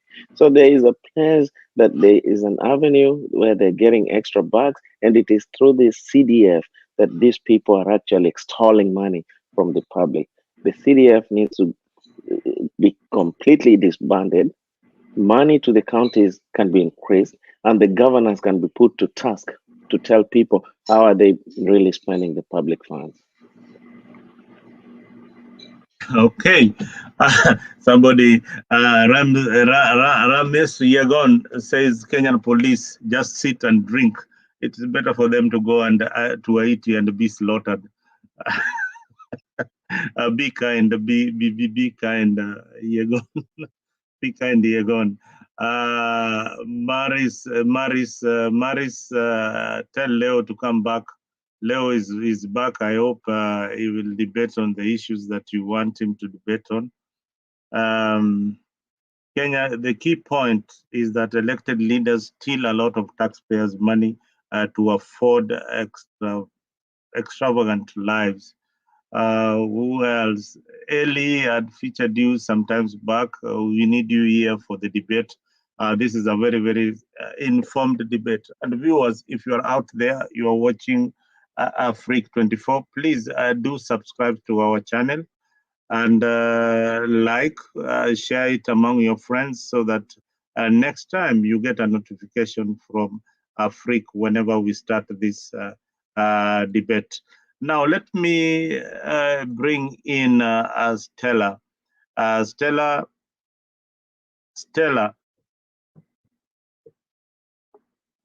Barigan. Ashley. Ashley. I knew you were going to call Stella instead of Ashley. I don't know why I always confuse she'll take and Stella. Ashley and Stella, please. I also she needs to change her name. Ashley. She doesn't need to change. Yes. Sorry, I don't know why you need to inherit this name called Stella. I think Stella, maybe there's just something. I can help you out why you you keep on referring to her as Stella. If you look at Stella and Ashley, they have the same character. They are so vocal, and you can't change their mind in what they believe in. No, I needed Stella to have his submission. And normally when Stella comes into the conversation, we will have a completely different trajectory in this discussion. Stella, go ahead. On Ashley now. Ashley? I'll take your name. I'll take the name. You know, they say a name is just a name. Oh my God, I don't know. I think we debate so much with Stella, such that anyway, So Ashley, go ahead. Thank you. I wanted to talk about that CDF and. And please, there are people who don't know you in this panel. Just introduce yourself, where you are, and yeah. My name is Ashley, and I'm going to. I was just listening to you. I wanted to just come in. I know someone was saying how they could distribute the CDF more accurately, but I think we've talked something about budgeted corruption. I think they know that this money is actually given to appease them and to be used to sponsor their parties. So they know it is not going to be used the right way, even when they are giving the money, because there are so many people without school fees and there's so much money that has been given out. And second, the title of this debate today is Mount Kenya Erupts. If you look, and that's what the problem is. You know me, I've always not been on any side. I've been accused of being UDA, of hating Raila, and I've always said Raila and Ruto are the same. What the difference is who is eating the cake. Even when Uhuru was there, during the handshake government, you see Raila was quiet. There were so many things Uhuru was doing wrong, but he didn't talk because he was being given the cake, part of it. He was being thrown breadcrumbs. And that's the problem. If you look like even the US, UK, those systems have problems. But one of the things that they do, they advocate for their people. Like even Trump can be said to be bad, but he really fights for the people, his base. It's not about him and the leaders. It's about his base. He will fight for the rights of the base. Today, I heard Gachagua talking, and he was talking about how we should stick together as one, as Mount Kenya, so that we can be strong, so we can have power to reckon with, but for whose benefit? You know, we come here and say, now it is Kikuyus should give other people a chance. Which Kikuyu? If we say the Kikuyu leaders, because Kikuyus are drinking water from the river like animals. So they are poor, like any other person in Kenya. It is the leaders, and it is for the leaders' benefit that they want unity. Because if Kikuyus being in leadership is helpful to the Kikuyu, how has it helped them that Kenyatta was a leader, Kibaki came, and also Uhuru ruled 10 years. How beneficial? Why are we still drinking water from the river as Kikuyus? Why is there not clean drinking water in every home? What makes us think that the more of our leaders that are given positions, the more our environment will improve? I want to challenge you people, Akina, Mzalendo, Jakes, and even Bernard. We all have the show. We are doing the same thing in each of these shows. There is something that is missing. We need a show on what actions we should take as the people. All these shows are discussing people. They are discussing leaders. Oh, what did Uhuru do today? What did Raila do? How can Raila do this? Why are we discussing their lives? Who is going to talk for us? How can we fight?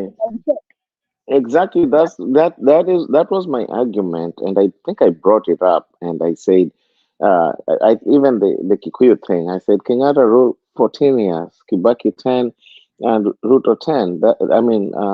Uhuru 10. That is 34. Ruto Moi 14, Moi 24. Ruto probably 10. That's 34. So 34, 34. But what about the life of a Kikuyu like you who had to look for a good life out of the country and didn't think that because your own is at the helm, therefore it is you to live in Kenya and look for the better opportunities in Kenya. So people are sweeping things under the carpet. Everybody in Kenya is struggling and hurting. There is no such thing. Yeah. Just a second, and then I'll let you go. I'm sorry to take your time. Yeah, and then the politicians, like you say, they're all eating each other's crumbs. They all belong in one tribe, and we Kenyans, it's time to realize we are on one tribe against politicians, one tribe. That is one thing that people need to focus on and look at what is the greater good of all of us versus them, because it is us and them. Whether we are making more money or not, we are being taxed. We have to do this. One last thing, Stella, is I was one last thing. I was at Nairobi JFK Airport, and I happened to see a lounge that is written the Republic of Kenya Lounge. So I went in, and they refused me to enter. But when I peeped in, I saw a bunch of Kenyan politicians drinking tea. Then I asked myself, is the Kenyan public funding this for politicians to have this kind of good life at airports, yet I pay the same airport fees like anyone else? So these are things that Kenyans must start thinking about. The politicians have made us to be colonized, and they're taking advantage of that further, and we've become a fool of ourselves. Look at us in the diaspora. We still even bring the tribal thing in the diaspora. So there's a big problem that we as people need to sit down and start looking at each other. Kenyans first versus politicians. That is how we are going to stop this nonsense. Thank you. I'm sorry I took your time. No problem. And like Raila, when he was saying, I'm going to the AU and I'll be 2 hours away, I can just fly back. And I say, this guy has no remorse that people actually died on mandamanos that he called for. And now he's leaving it halfway with no remorse whatsoever. No remorse whatsoever. And the people are so blinded, they cannot hold him to account. The only person who had the balls to do so was Ngilu. Because what he has done, I don't know what integrity that is. It is okay for him to go for that position, but as a responsible father that they call him, he should have said, we still have to go on with this fight if he truly believed in it. And I am going to leave it in SOSO's hand, because we have to get this cost of living reduced. If he cannot go to Ruto, as he's asking for the AU position, to ask him to reduce the cost of living and to make sure that the election is fair, then he should have left someone fighting it. And then he says, I can even come in 2026 and come for the you see, he's not putting seriousness. Because if I was AU president and hear him saying that I can come back in 2026, so he wants to also go and waste their time. There's a lot of selfishness, I'm so sorry to say, but we can't see it. Why? And I'm not just attacking him, but we as Kenyans, we have refused to see the truth. These people, they despise us so much, they don't even try to hide. They bring it to us for anybody who is looking to see how, I don't even know what words to use, but I couldn't believe what he was saying. Can you imagine an AU president choosing him, knowing that he's saying he can come back in 2026? So he's saying he will make that position vacant in 2026 for them to go again and choose somebody else. So he has not sat down to take it seriously and think if he wants the job or not. Is that a quality to admire? And then when he comes, since he didn't fight truly for this election, for the fairness in electoral process, then he will have to complain again after 2027 when he's rigged out. And he knows there is a problem right now. He started the fight. And I said when he started the fight, if he knows he cannot finish the fight, he better not start, because people die. I wish one of his kids died. Maybe he would continue with the fight, but he forgot. It's like some people died, and it doesn't weigh heavily on him, because if it weighed heavily on him, he would not act the way he's acting. And if he did not count the cost, it is not the first time, it is not the second time, it is a habit that he has. But his people always give him a free pass and come up with excuses of why he did something. But the thing is, at what point are we going to say, what about us? What about me? How is it benefiting me? How can we come here a whole show and just talk about the AU position? How does that make your life better? How does that make your life better as a Kenyan citizen? At what point do we come and, we are the ones, the majority, until the majority say no. These people have no power until we give it to them. You see now in Mount Kenya, they are coming to, because now they've seen Ruto and Raila are going to work together. You soon hear, if they work together, soon the people from Azimio will start saying they support the housing bill. And then the people from Central will start coming up with reasons why the finance bill is bad. And that's what they've started to do. So then they look like they are fighting for the people, but they are fighting for their own. They are fighting supremacy battles, but they are using us, the people, to fight each other for their own supremacy battle. At what point do we realize that? At what point do we do for whatever, like if I'm arguing with you, I'm not arguing with you because I want so and so to be president. I'm arguing with you because I want the and you don't. At what point do we talk about issues, about policy, and not about this and that leader and Babawi and Sifuma? Like if Babawi, like how is it gonna better your life? Ashley. So sorry for interrupting you, but I would be interested if you maybe respond to this. Why do you believe that Raila is the only person who is entitled to keep on fighting for things that are benefiting over 50 plus millions of Kenyans? Does it mean that that is his personal role that he has to do, that when he finds it not working and decides to quit and rest, because these are fights that maybe, as it is said, he fought it for maybe the rest of your life. Now he sees he's now old enough. He now takes a break and gives an opportunity to Ashley, Kenya Rebellion, Nick, that is Mzalendo, and I to get into that position and continue the fight, or the Okia Omtata. Why do we have to? I normally feel that it's being unfair, because sometimes we say it is hard to be Raila, because if he fights, people will oppose. If he relaxes, people will oppose. No, let me answer you. I'm not saying that it is him, but even now, if he came and said, like the way you said, I fought this fight, I've reached here, but he's not doing that. He still want to hold on to it. And the thing is, some things are not said directly. I don't need to come and tell you that I'm retiring, but by going to tell you is just right signal to tell you that he's this is very important. He's left people stranded. But what I'm saying, you asked me why is it him? No, it is not just him. What I'm saying, he has a very big following. he himself decided to start the maandamano. What I am saying, before he started the maandamano, he should have counted the cost because people died.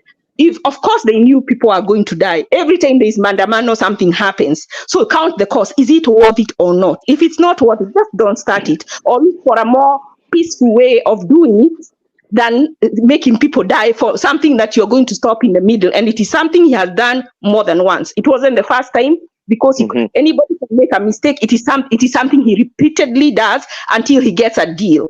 That is where I fault. So, not that he's the only one who can do it. In this case, that he was doing it, and it is not the first time he has done it. That is why I'm saying he should have counted the cost. As a man of integrity, he should not walk where he's confusing people who are very, very many people are depending on him. He should come and say what you have said and keep it in the open, because this thing is important. The cost of living is high. So when he leaves it pending and he's going, the election is going to be next year, and he still says he's the leader, and now he has to depend on Ruto to nominate him or to vote for him, then he can't really go aggressively on him. So he's putting us to stay in that state because he has a big following. That is just to interject, as Ashley is, I totally feel your pain, my sister. I think we spoke about this earlier on before you logged in. I spoke about personalizing the political jobs on an individual. This is a problem in Kenya. First, we shouldn't even be here because this swamp is supposed to be drained all the time. Political jobs are not permanent. And I think we Kenyans, we have made up our politicians to believe that now once they go into office, they have a permanent job. Look at the young politicians now behaving around Ruto. They think now they've got a permanent job for life. And they think that they can actually talk about anything just because they are talking to the president, or they have whatever powers they think are powerful than any other power ever that anyone has. So we Kenyans must start realizing they should elect someone who is a leader in the sense that fight for their common causes, a leader that they believe is going to bring food in their tables, a leader that is going to fight for their opportunities, interest rates for mortgages, interest rates for business loans, less taxation, a leader that is not going to allow police to get into the houses of people just because they are protesting and the police kill them and maim them just because they're in different tribes that is against the government of the day. So that is the leader that all Kenyans should want. I'll tell you, I grew up in Homa Bay. We grew up in a very hotly political place ever since Moi was a president. My own best friend was shot by police when we were in high school, when I was in, just Form 1 in Kenya. He was shot because it was half times and he was going to get his bags as he goes into the matatu. And the police shot him in the butt and he died instantly. This is not people or Raila telling people to fight the government violently. It is the Kenyan police that are being taken to Hague. They are very violent against Kenyans. They don't know what they're supposed to do. They think they serve the politician of the day. They think they don't serve the Kenyans who have no power. And so Raila, I cannot actually blame Raila on that. As an opposition leader, he's supposed to call for protests. That is how opposition leaders all over the world work. But you know what? For this to be violent, it is Ruto, it is Uhuru, it was Kibaki, it was Moi. Those are the people who kill local people who are just protesting. But if there is any protester out there who is actually trying to be violent against any other Kenyan who is trying to just go about their business, that is a criminal. That is not a protester. A protester is someone who wants his voice to be heard, who wants his points to be taken in, and who is actually very, very interested in the running affairs of their country. The third one I'm going to say is that... Let me interject here on the... I see Kenya Rebellion is raising their hand. I don't know where the moderator, Zalendo, have gone to, but actually you can take it and you allow Kenya Rebellion. Yeah, give me a minute to respond to I'm saying if you call for demonstrations, Don't do it and then stop. Count the cost from the beginning. If you know you will not feel, don't call for them, because when you start them, make sure that you end it in a way that whatever you're looking for is you get it. And if you think you cannot get it or it will be too bloody, just look for another route. That is what I think should have been done. Not just start and then stop prematurely, so people died and the situation remained the same. So what was the need? There wasn't. Yeah, so I think that's what I understand what you're saying, but I think that also there's that mob mentality as well. But I think the police of Kenya are not properly trained to do some kind of self-restraint. The police in Kenya think once they have the guns and they have the rounds and the pistols and batons, they think they're supposed to be actually unleashing them on just common people who are fighting for the causes, including the police welfare at the same time. The police lives in houses like dogs in Kenya. These are people, protesters fight for these things. The police are the least paid people in the civil service. That's why they stand by the road and collect money every day and let cars that are road unworthy to be actually killing all Kenyans. So I think that we have a serious problem where police are being used for political purposes. And on the issue of Mandamano, I totally put it on Ruto. Is the one who killed Kenyans because he unleashed his police, and his vice president was out there actually boasting how this time wameona, si wameona ati wanafikiri na si watatuchezea tutawatwanga. That is a leader of Kenya talking about another Kenyan who has been maimed and killed. Okay, so we can go on and on. The issue of Raila going to AU, I think this is what I'll say. I think Raila is a person. He has, me and you are on the same side. I want you to know that. I think Raila is a person, but Raila is also a politician. I think Raila going to AU is being politicized. Raila can do his functions. At the same time, he can be AU, whatever. He can guide leadership. He can guide mentorship for his younger people. He can do whatever he wants. But I think that the Kenyans have taken Raila's interest in the AU to bring so much politics of hatred and politics of love. It's called the Raila phobia and the Raila philia. It is playing in plain daylight because some people have got jobs, political seats in the opposition sides of Raila because they curse at Raila and yell at him and do all that. On the other side, some people have got jobs, have got everything because they support Raila, and so they get elected. So we have a situation whereby Raila, you hate him or you love him, it depends on what side of the aisle you are, you actually get the job. But in terms of him going to AU, personally, I think that they're really politicizing this. And Ruto coming in at the last minute, I think Ruto is in a box to really support him because he is ashamed because he was the first one to recall him when he was the envoy for infrastructure. And now he wants to kind of mend fences because they were saying when they won that si umeona, si tumeingia tumemtoa kwa UN.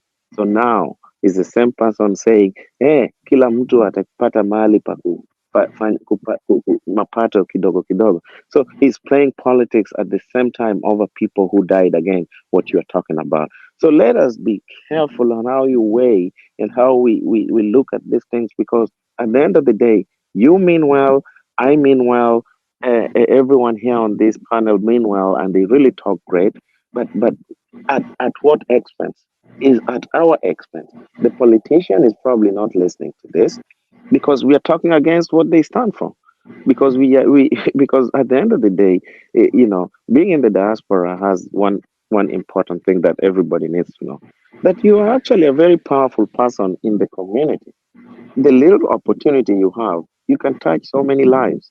Okay, just because you have the ability and the position to, based on where you are, to get opportunities that can save lives. So you really can influence the life of 20 people in one day because they are getting help directly from you, and they're also seeing your hard work that Kenya could not give you the opportunity for, and then they're seeing your hard work in a foreign country, and you're really sending that money back to Kenya to help them.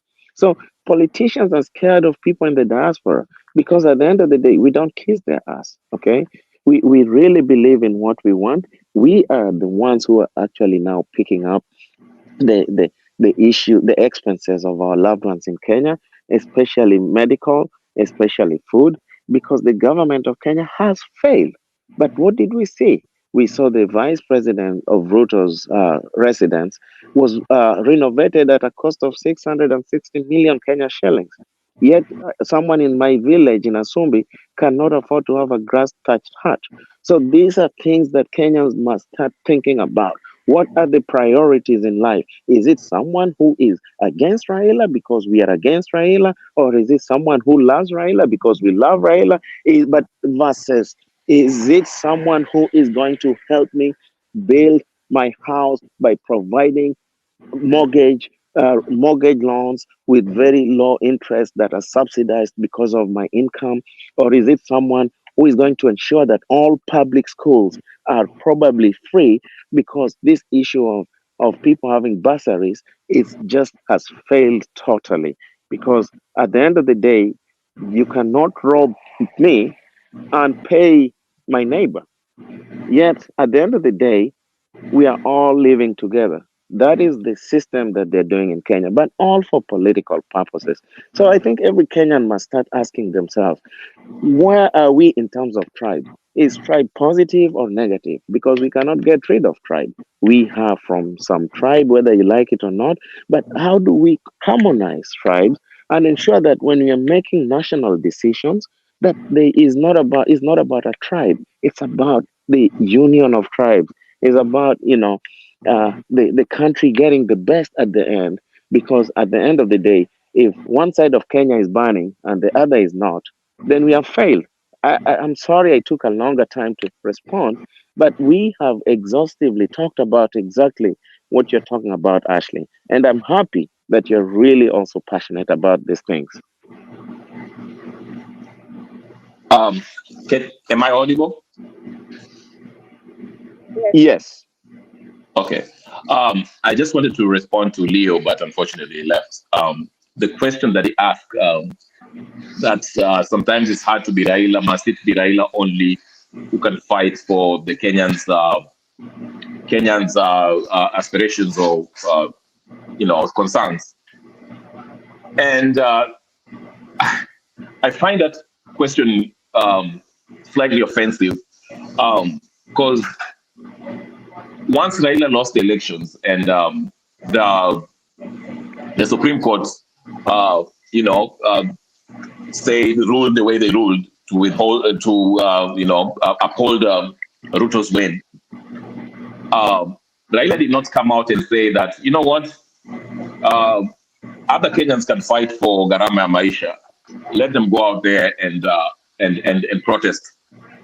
He didn't say other Kenyans can come out and fight for electoral justice for Fungwe Sava. Let them go fight for that.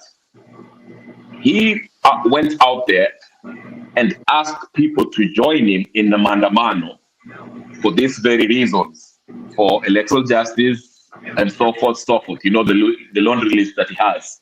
Okay? And people went out there and protested. Now, let's talk about the violence. I agree with you. We can apportion blame to the police. The police in Kenya, we know, maybe it's a matter of training or whatever the case is. They kill people. But we cannot stop there.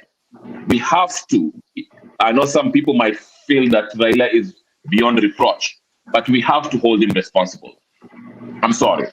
And it really gets to me because if you are going to call people to Mandamano, we know historically what Mandamano means. It's going to involve clashes between his supporters and the police. And these supporters, there's always looting, shootings, and criminal activity element within this Mandamano. In fact, it's very disruptive in every sense of the term, okay? And it will involve police, and there'll be death, and there'll be chaos. So for him to call a Mandamano, we already knew what Mandamano means. In fact, there's a video clip in NTV where Raila Odinga himself is praising the youth that were destroying that highway. I forgot the name of that highway, Uhuru Highway, whatever the case is. So he has a part to play too. He's happy with this kind of chaos. Now, let's not stop there. 2017, we lost a lot of people who died, who risked their life to see Raila Odinga be being sworn in as the people's president. Okay, Matiang'i and Uhuru Kenyatta and Mungiki unleashed their deadly forces, dumping bodies in Rivayala. Okay, Raila never called for their justice. He went and turned their backs on them after the handshake. Now we see the same thing in 2022. Now he has been offered this AU position. He's telling us that he'll be a phone call away from if you need anything. By the way, in order for him to get that AU position, Ruto has to actually vote for him. All right, because you need 2/3 of the vote to win the AU vote. So you need the regional leaders from your side, your region, East African region, West, East, 2/3 of it. Okay, that's why he went to the press conference and said, I need the support of President Ruto. So he needs Ruto to do this. Okay, now if you become an AU chairperson, you are holding a diplomatic position in the whole Africa. It doesn't make sense. There's no way Raila can come back to Kenya and say, I'm endorsing Babu Owino or I'm endorsing Kalonzo Musyoka to run against the president, the very person who actually helped him get this AU position. That's the nature of how disingenuous Raila is. And we have to call him out on that. And this is what gets me. This man gets out of murder, but we come here and say that, oh, no. Mzee amechoka, he can go to AU. No. We've had his bullshit for a long time, and people have died behind this. So I understand the frustration of the people who are asking, what happened to the 10 million votes that happened? What happened to opening the SAPA? What happened to the people who died? Now you're turning your back, you're saying you're going to AU. What are you talking about? Okay, so Raila should be held accountable, just like we are holding Ruto accountable when he is taking these loans that we are going to pay for the next 50 years. Okay, again, the police have a part to play in this death, but so does Raila Odinga. Because when he caused this mandamano, we saw what happened in Nyalenda. Okay, people are being yanked out of their houses, beaten to death. Okay, because he called on mandamano. Yes, the police were wrong and should be prosecuted for the things that they did, because it is not right for anyone to be yanked from their houses and get killed in the manner they should. The government should be held responsible. So does Raila for calling a mandamano that he knew every time is creating the environment where there'll be chaos and this will happen. And most people who died in this mandamano are what? Nyanza province youth who are jobless. Okay, so he's exploiting the youth who are in Nyanza province, the idle youth who don't have jobs and probably have little education, to go out there in the name of mandamano, or it's our right to protest. You can protest peacefully, and of course, maybe everyone that went to mandamano didn't go there with the intention of burning down houses and burning down, causing chaos and all that. But majority of them, we know about Baghdad boys, we know about it. These are people who always want chaos. They want to create chaos so that their needs are met, and his needs are met. He called on, guess who he reached out to? Maina Njenga, the person who was killing Luos in Naivasha, to join him in the mandamano, Mungiki. So when somebody tells me that Raila amezoeka, so we should leave him, let him go to AU. No. He should be prosecuted. If I was the president of Kenya, I will hang him along with Kenyatta and Uhuru Kenyatta and the president, whatever his name is, Ruto. He shouldn't be let in the Raila Odinga is not a revolutionary. He's caused a lot of damage, just as Kenyatta and Ruto, and we should not let him go. We should not let him get away with this.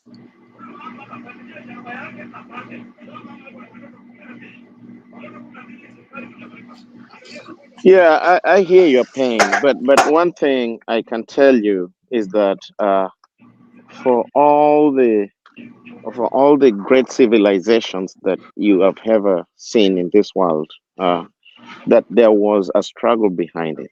Okay, uh, the independence of Kenya was won not through only peaceful protests, right? There were lives lost, even though a lot of people like Tom Boyer, you know, uh, uh,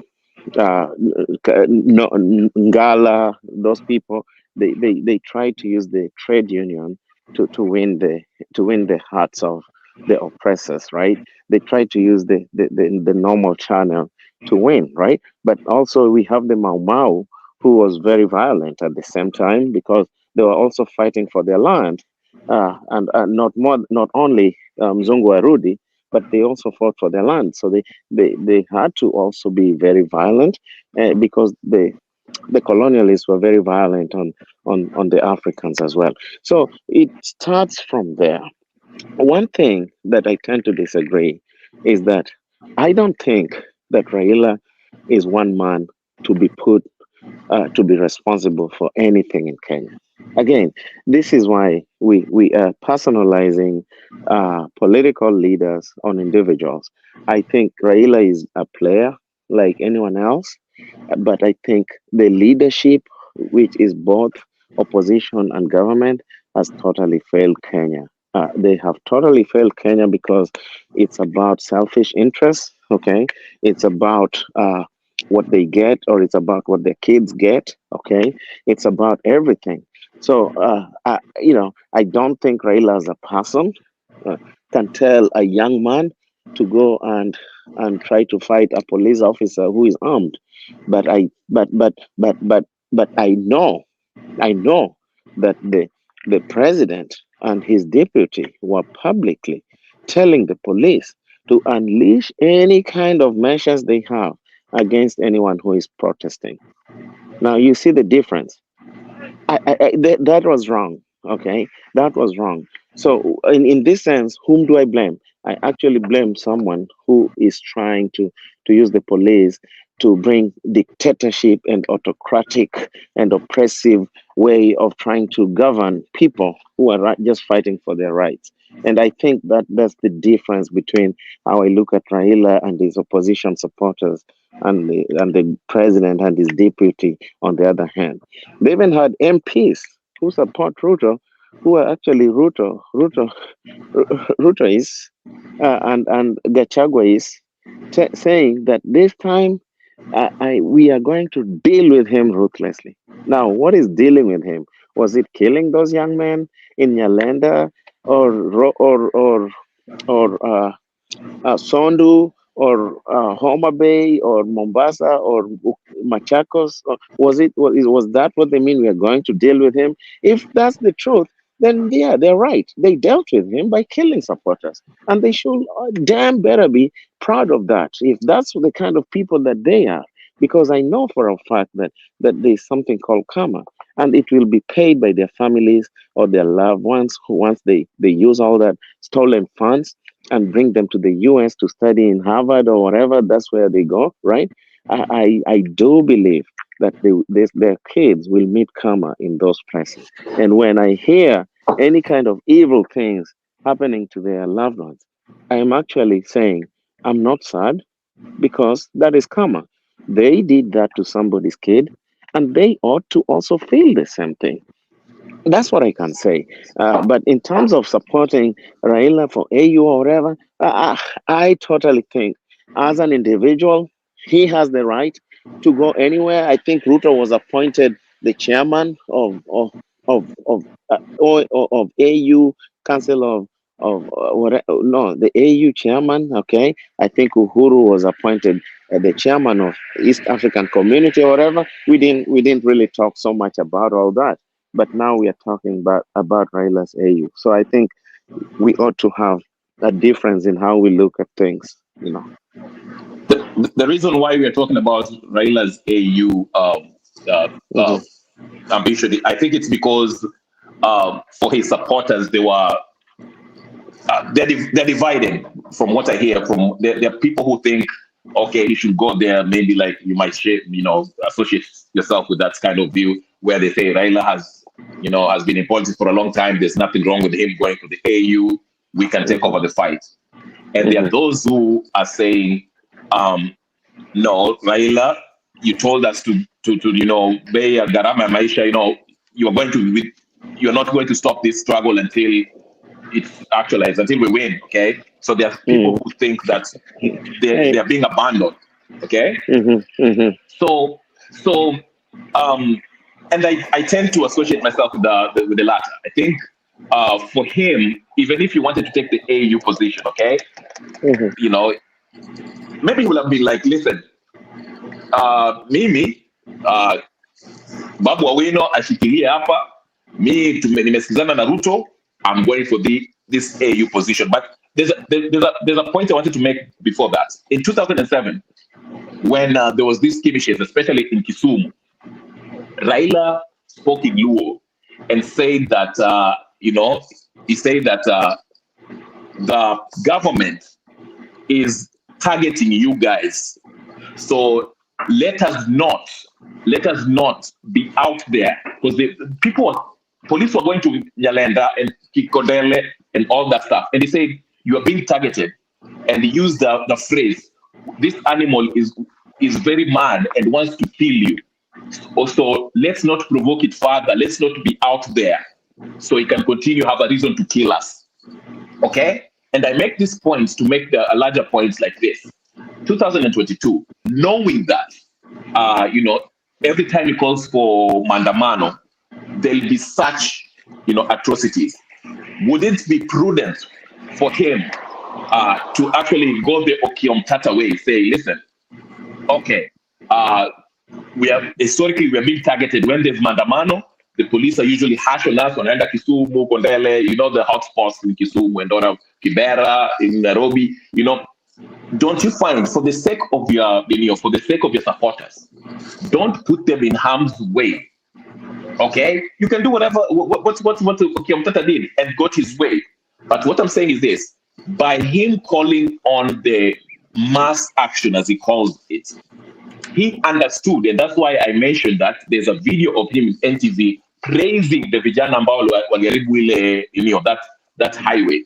Okay, praising. So he understood that there'll be skirmishes between police and his supporters, and there'll be atrocities. Now, I don't think that he thinks the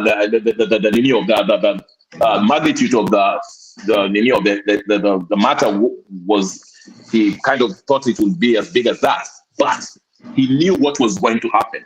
So my argument is this: he is using that to actually get the government to kumpatia cheo, and I can back this up by using 2017, because once ile handshake ilifanyika and he got the chairman, akapata hiyo position yake ya AU head of infrastructure, whatever the case is, he went mambo ya electoral justice, police brutality ilisha hapo, hata even death of Msando, Baby Pendo, all of that ended there. And we're seeing the same thing now. He's not talking about Ninio. He's not talking about all this opening the suburb. He's telling us, hiyo maneno imeenda, it's in the NADCO report, is in the parliament. And the judge has already ruled on that, saying that the NADCO thing is not anchored in law. It's unconstitutional. So it's not going anywhere. So to me, I'm thinking this guy is actually banking on the ignorance of his supporters, because most of his supporters, like I said, they are most likely poor, semi-literate, if not educated, and they're jobless. So Baba Kisema, like Omosh 1 hour says, Baba Kisema, mimi ni nani nipinge. I hear you. Yeah, I hear you. But I think Okiam Tata is more of, he was not really a politician. He was more of a human rights activist. So I think the way he can fight is only like the way you and me can fight as well. But but Raila is a leader of a political party, has been in politics for a long time and knows when he wants his things and knows when he doesn't want his things. So I think that's why he calls for mandamano and stuff. But I think going for mandamano is not a bad thing. It's the only way. It's the only way for people to fight for their rights. It is just picketing. Picketing is in the Constitution of Kenya, and even in America, picketing is a very important thing that helps even me and you to be here today, right? So we cannot say picketing is a bad thing, but the police is supposed to protect those who are picketing, and the police is also supposed to protect those who are not picketing. That is the work of the police. Utumishi kwa wote, service to all. But I think they don't understand that. They think utumishi kwa mwenye siasa kugonga Wanjiko, sivyo? I agree with you. I agree with you. The only thing I wanted just to say, remember when the lawyers were picketing those peaceful protests when police went and protected them. Then Yes. the day after that I went and listened to the Bunge wa Haiti, the Mosh Jakababa, whatever, and they started saying, hiyo ni maandamano gani kama hakuna tear gas? Tear gas ndio utamu wa maandamano. So basically what I'm saying is this. I agree with you that picketing, mandamano, if it's a peaceful one, yes, the police should protect us. And that's what I'm saying. I'm not against mandamano. If you can go to mandamano, peacefully protest, now you can get your voice and achieve whatever you want to achieve with that. But what I'm saying is I'm apportioning blame on both sides. The police for the brutal force that they use, excessive force, killing people, shooting people. But we cannot act like also these people, that the people that go to mandamano, some of them, not all, they provoke the police. They burn down shops, they loot shops, they rough up people, they burn cars. That is documented. So I can apportion blame on both sides. So I'm saying this, given the evidence that I have. I gave you the example of the NTV clip that Raila was actually praising these youths that were doing this. I'm saying this, Raila uses chaos to get to whatever he wants. And I'm saying, regardless of the political contribution that Raila has made, we cannot, he's not beyond reproach. Let's call him out. He's a political con man, just like the rest of them.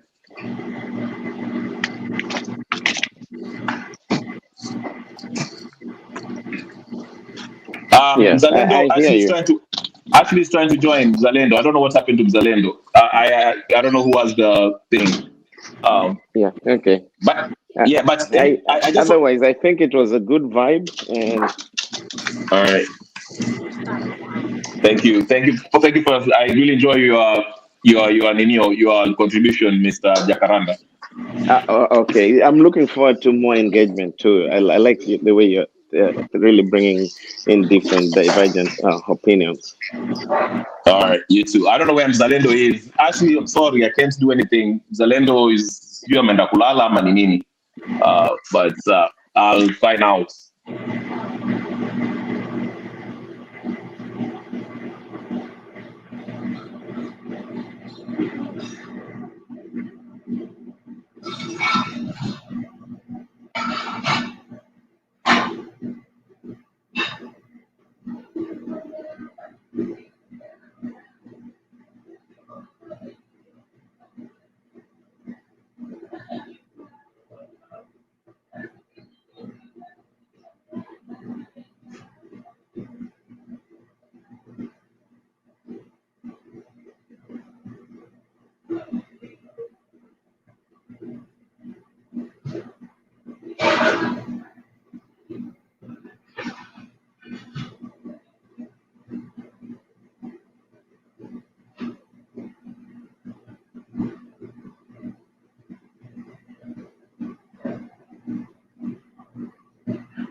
I would have liked to know from Mr. de Klerk, who was disciplined when 8 million of taxpayers' money was given to Inkatha Freedom Party? That was in July 1991. Who was disciplined? These vague statements are counterproductive because they lead to the conclusion that Mr. de Klerk is less than frank in making important statements on national issues.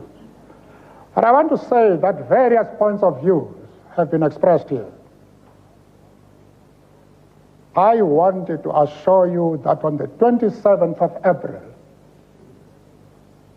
you will make your choice. And I don't doubt what it is going to be.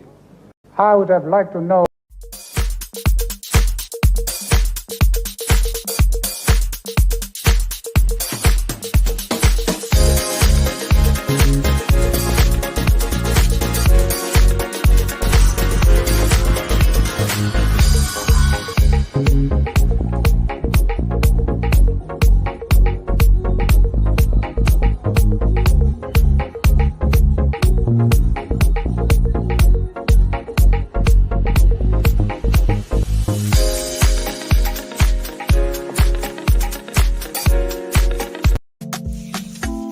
Join us every Friday from 8 p.m. to 9 p.m. for a captivating journey into the world of love, relationships, and romance, presented by the dynamic trio Maggie Knox, MC Jesse, and Annie Waweru. Bed of Roses promises to be your weekly dose of heartwarming stories, insightful discussions, and expert advice on matters of the heart. Whether you're single, in a relationship, or simply love a good love story, this is the show for you.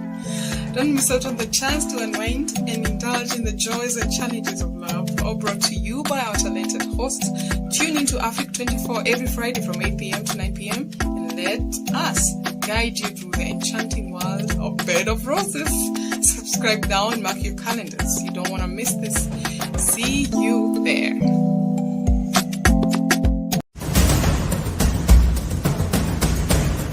Raila is not expired. Raila is still strong. If Uhuru, his brother, is this strong, then how about Raila, just a child who was born yesterday?